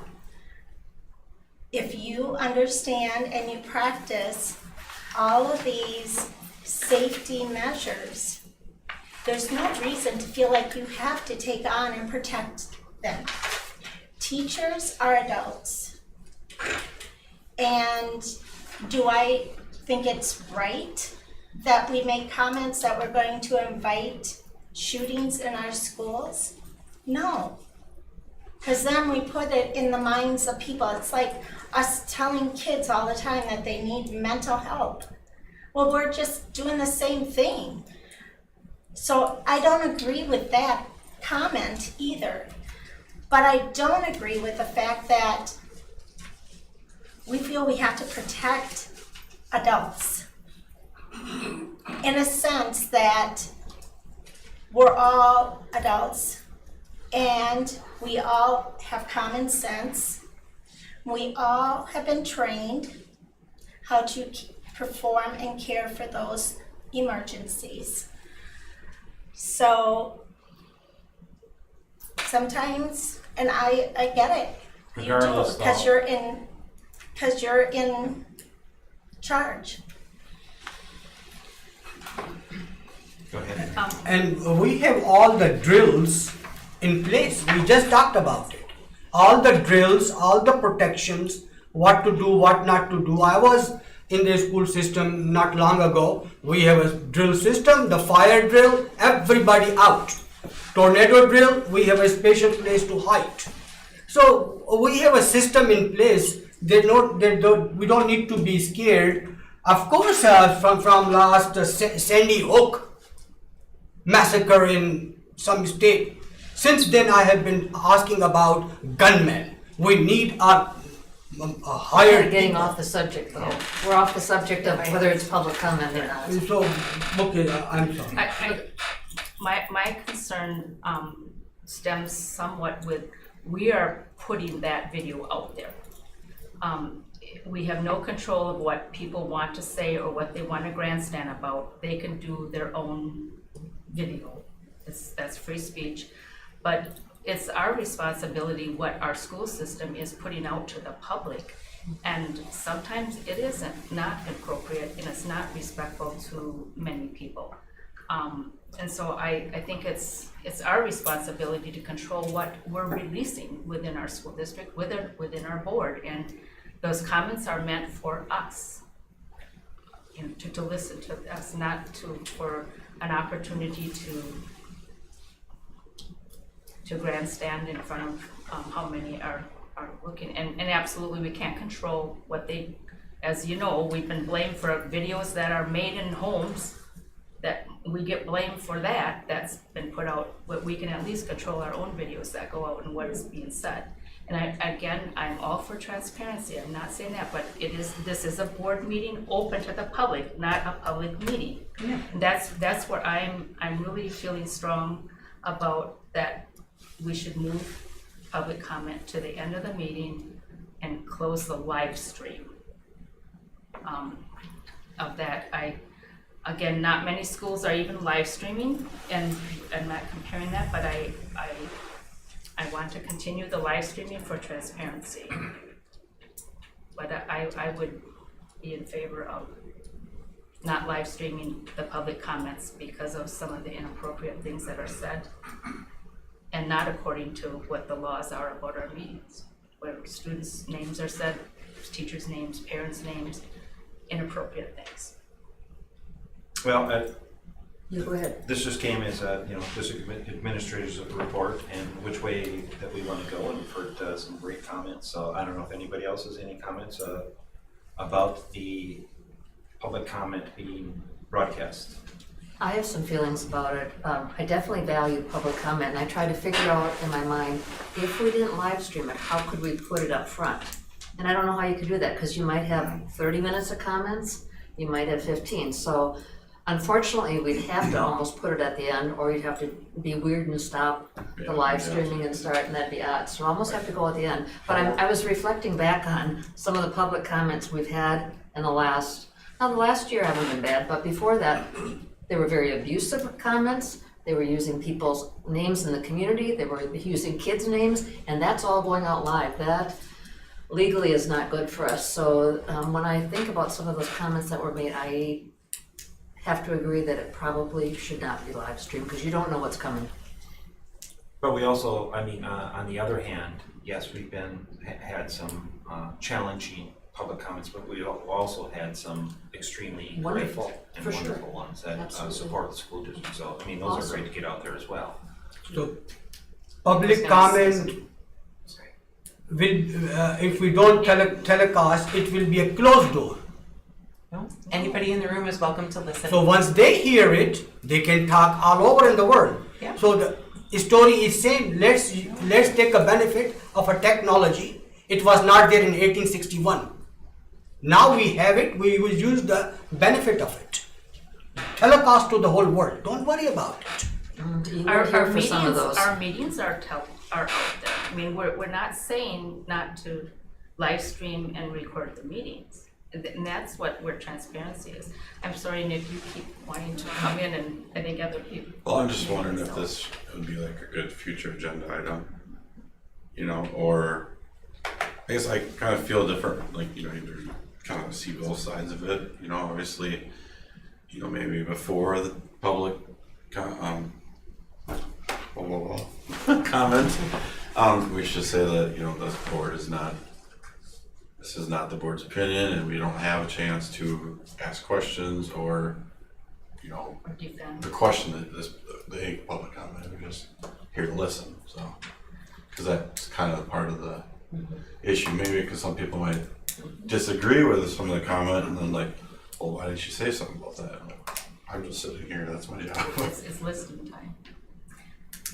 Tom, I have another, in the past, if we've had a subject, certainly that has come to light, we've had special public meetings where we do just meet on one topic and receive comments. If, remember, sitting up at the high school with certain situations, and people from the community have the chance to talk to us about that particular thing. So absolutely, if there's some big issue that we need to hear from a lot of people out in the open, that would be an official meeting that would be open to the public, as well as that would be our meeting, is to have just to listen to the comments from the people about a certain subject.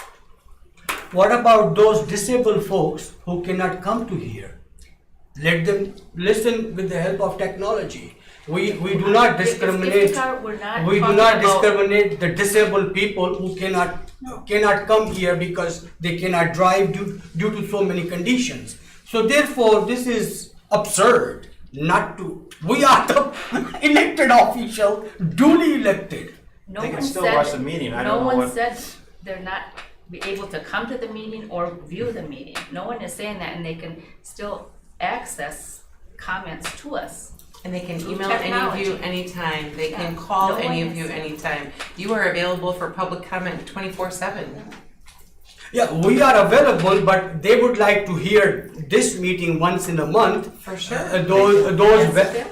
Those veterans who cannot reach out here due to different challenges.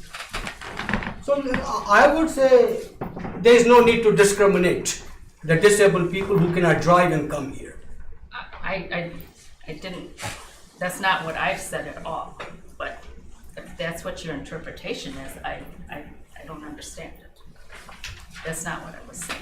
I do agree, Jeanette, with what you said, that we aren't always consistent on our time, and we probably should consider that. You know, I would agree with that we weren't consistent when we were out of the nation. So that might be something we need to talk about too. Are we always gonna be consistent on that? Because I do agree with that. Yeah, because it's been, since I've been on the board, at different meetings where we haven't been consistent with that. 3 minutes is up and we say, just let me finish. But we don't do that with everybody, and I just think we're picking and choosing who we'll let talk and who we won't. Because no one wants to be the rude one, right? It's hard to be rude.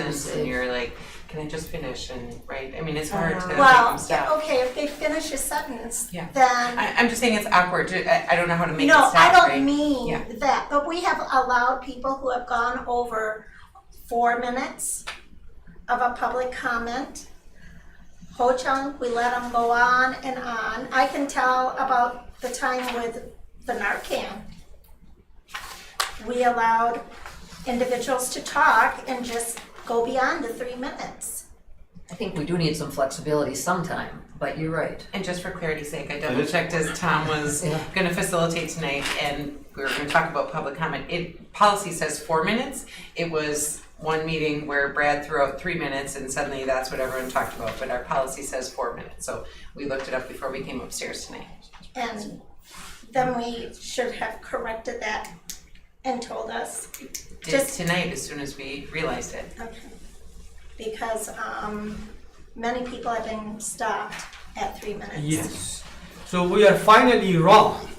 It was 4 minutes. We have misled the people of Jackson County with a 3 minute. So finally, board is wrong. I am very relaxed. I was wrong when I woke up this morning. So do we want to put this as an agenda item? Future take a look at agenda? this? I think that would be wonderful.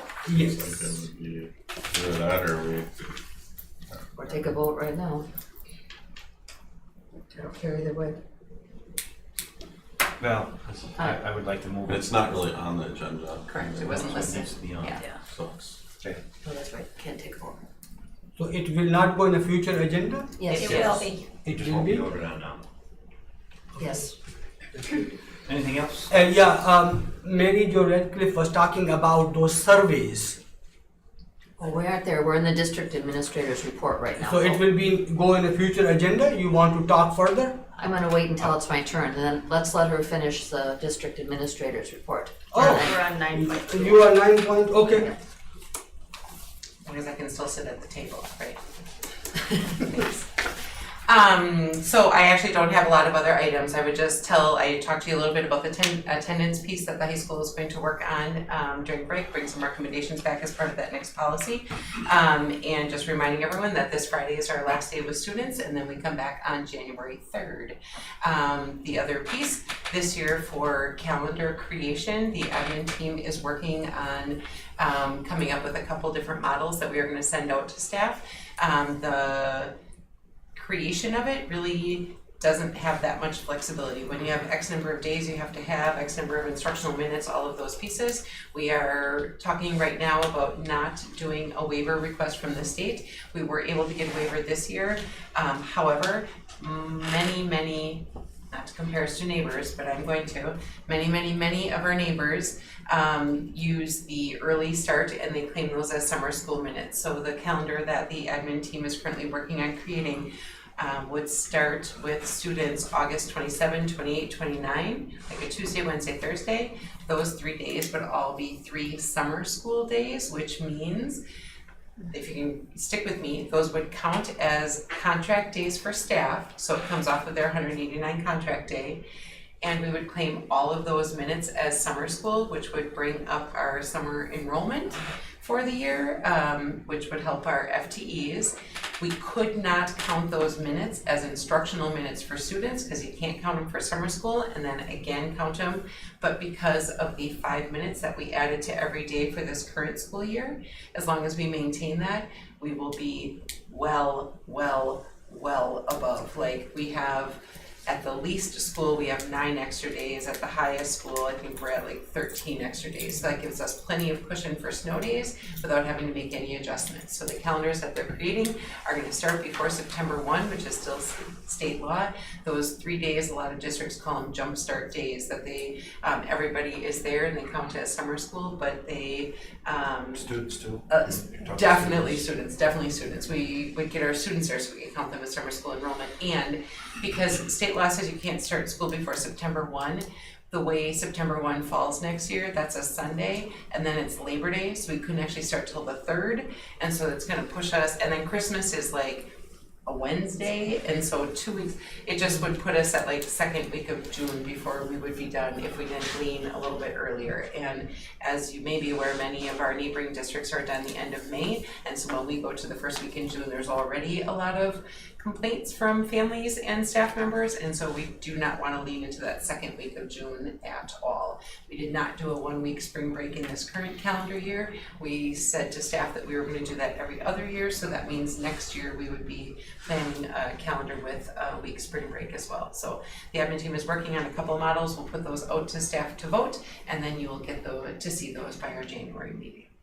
And the teachers still would start the week before? Correct, so then they would be because there's 4 full days of professional development, which means, so that would be like the teens of August, and then our new staff starts the week before that again. Hopefully we have them all hired by then. Yes, so, not gonna need any, perfect. Any questions? All right, that's all that I have. Any WASB information? Just that the convention is happening and it looks to be a very good one. January. Conference workshops that have been attended? Could I just seek some clarity? Are we bringing those resolutions back for more discussion in January, or did we talk those through and we're not bringing them back? I think Mary Jo has probably got her. I've got some notes Okay. and I'll report back on how the conversation went and the percentages of Perfect. votes. Yeah, Just I can do wanted that. clarity. School board connection opportunities? The Winter Family Night, Brandon, January 31st, out at Bruce Mound. There will be, all families in the district will be invited. They're renting all kinds of, the chalet and the tubing hill and skiing will be open, and so anybody that's interested in coming to join, that should have a really great night. We want snow. Yeah, they'll make some, but I don't know how far it'll get us. And I hosted a trivia night last Wednesday Yes, with the all school staff. Was it fun?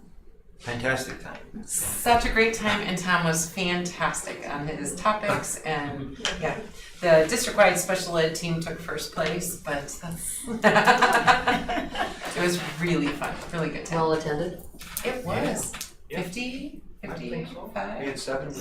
yeah, good stuff.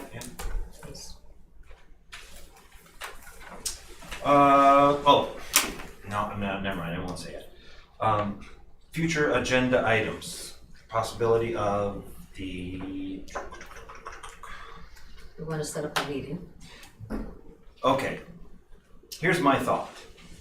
Rather than, unless we have other topics for an additional meeting, I would propose that you just do your homework and have specific questions about the survey and come with those, and hopefully we can keep it like within 10 minutes discussion.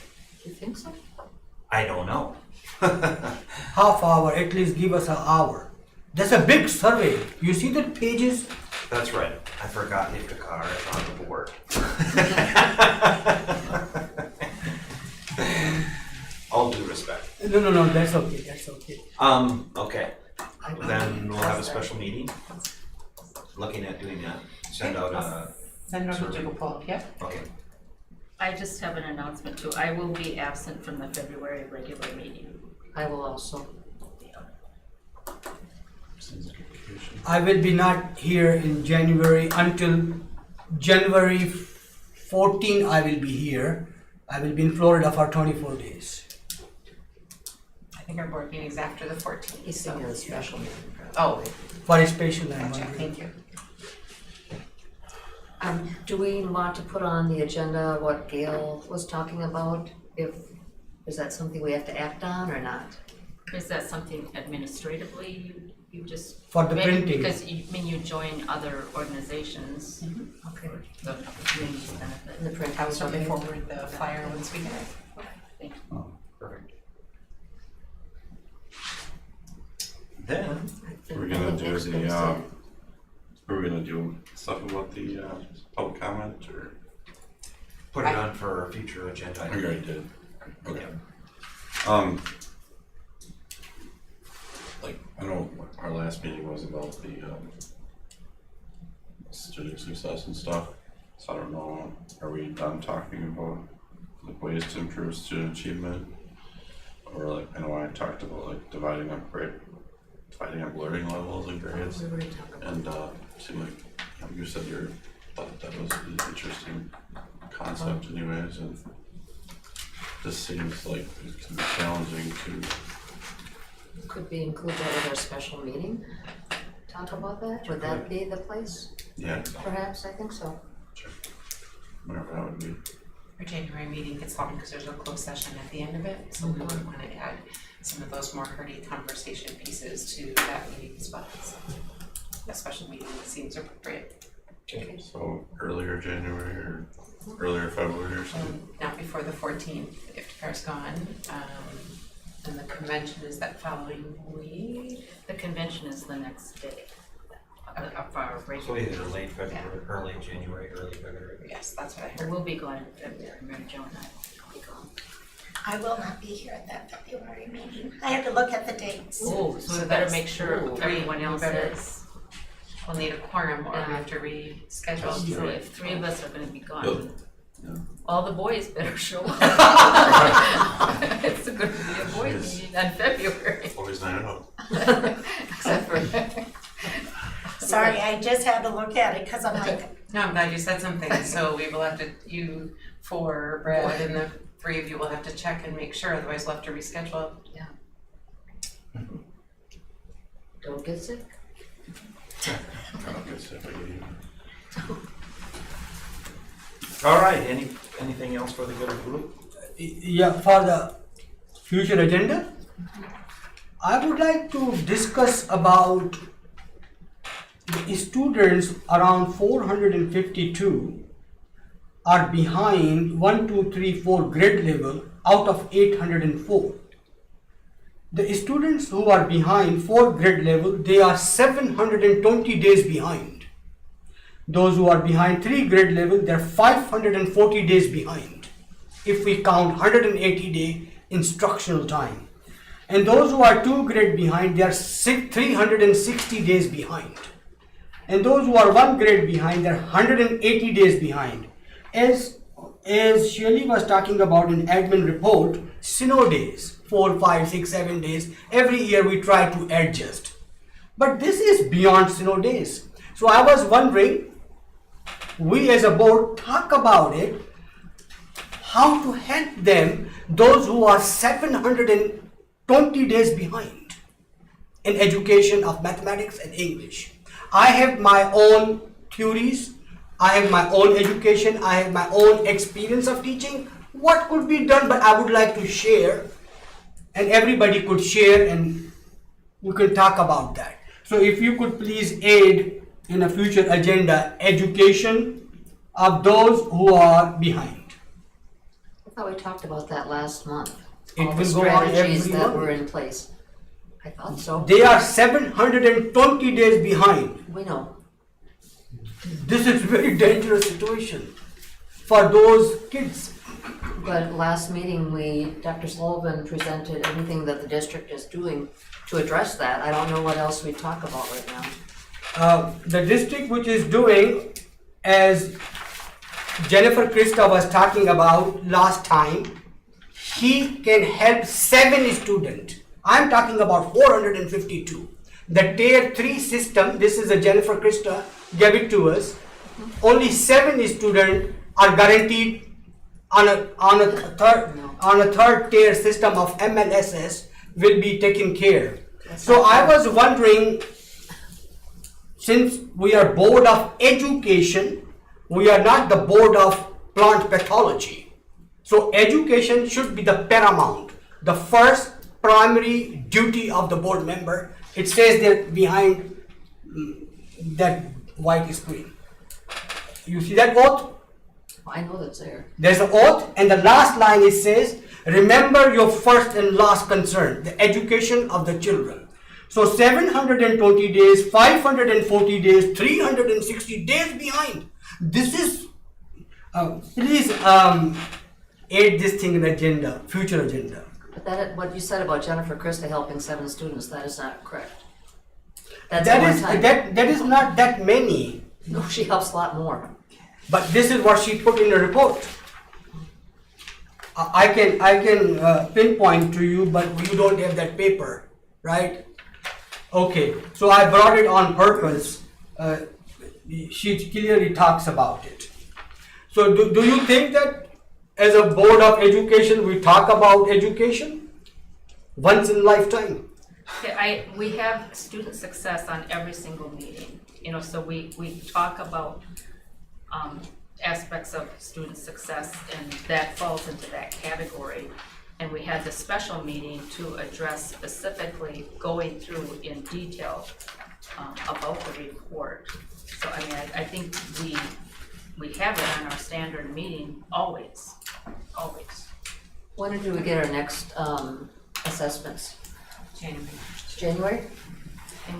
Are you suggesting, what would that look like to you? So you would want to speak to the whole board about what recommendations you're making to catch the students up? My suggestion, out of my educational degree from the University of Minnesota, and not my professor, but not a Nobel Prize holder. Some were the nominees, which is a very big deal to be nominee.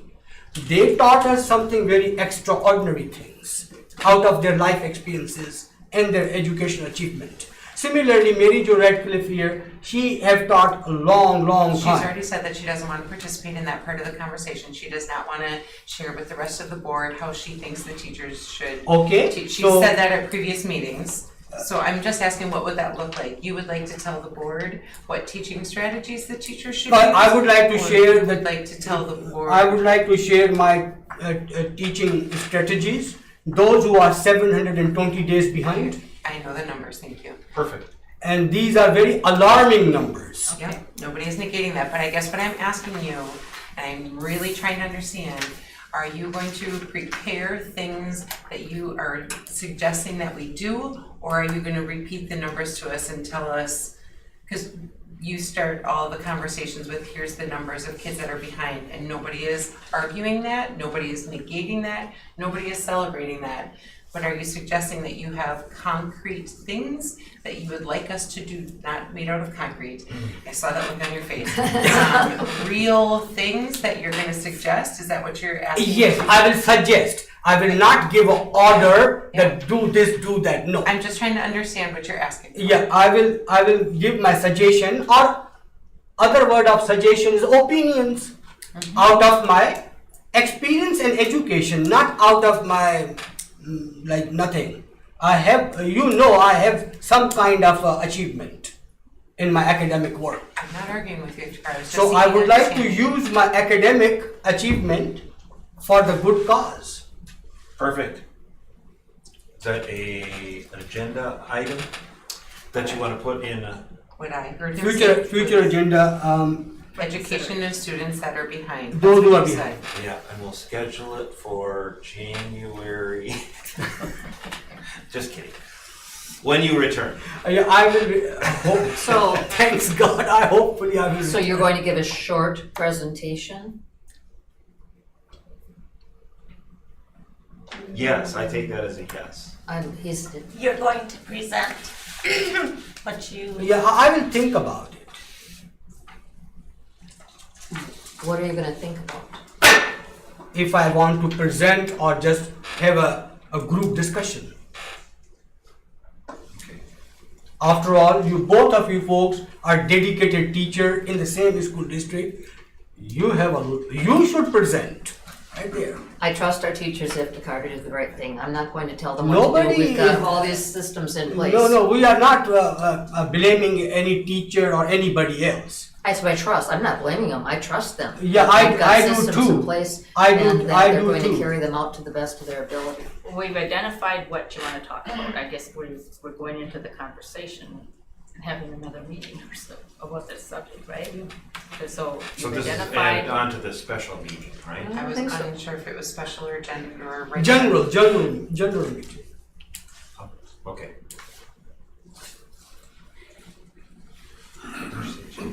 Take long. It's a It's really a long. closed session. It's not always that long. Thursday, February. that week of it. Okay, Make a motion to adjourn. Adjourn? I love that. do you second it? Yes! Okay. All those in favor of adjourning, say aye. Aye. Meeting adjourned at 8:20.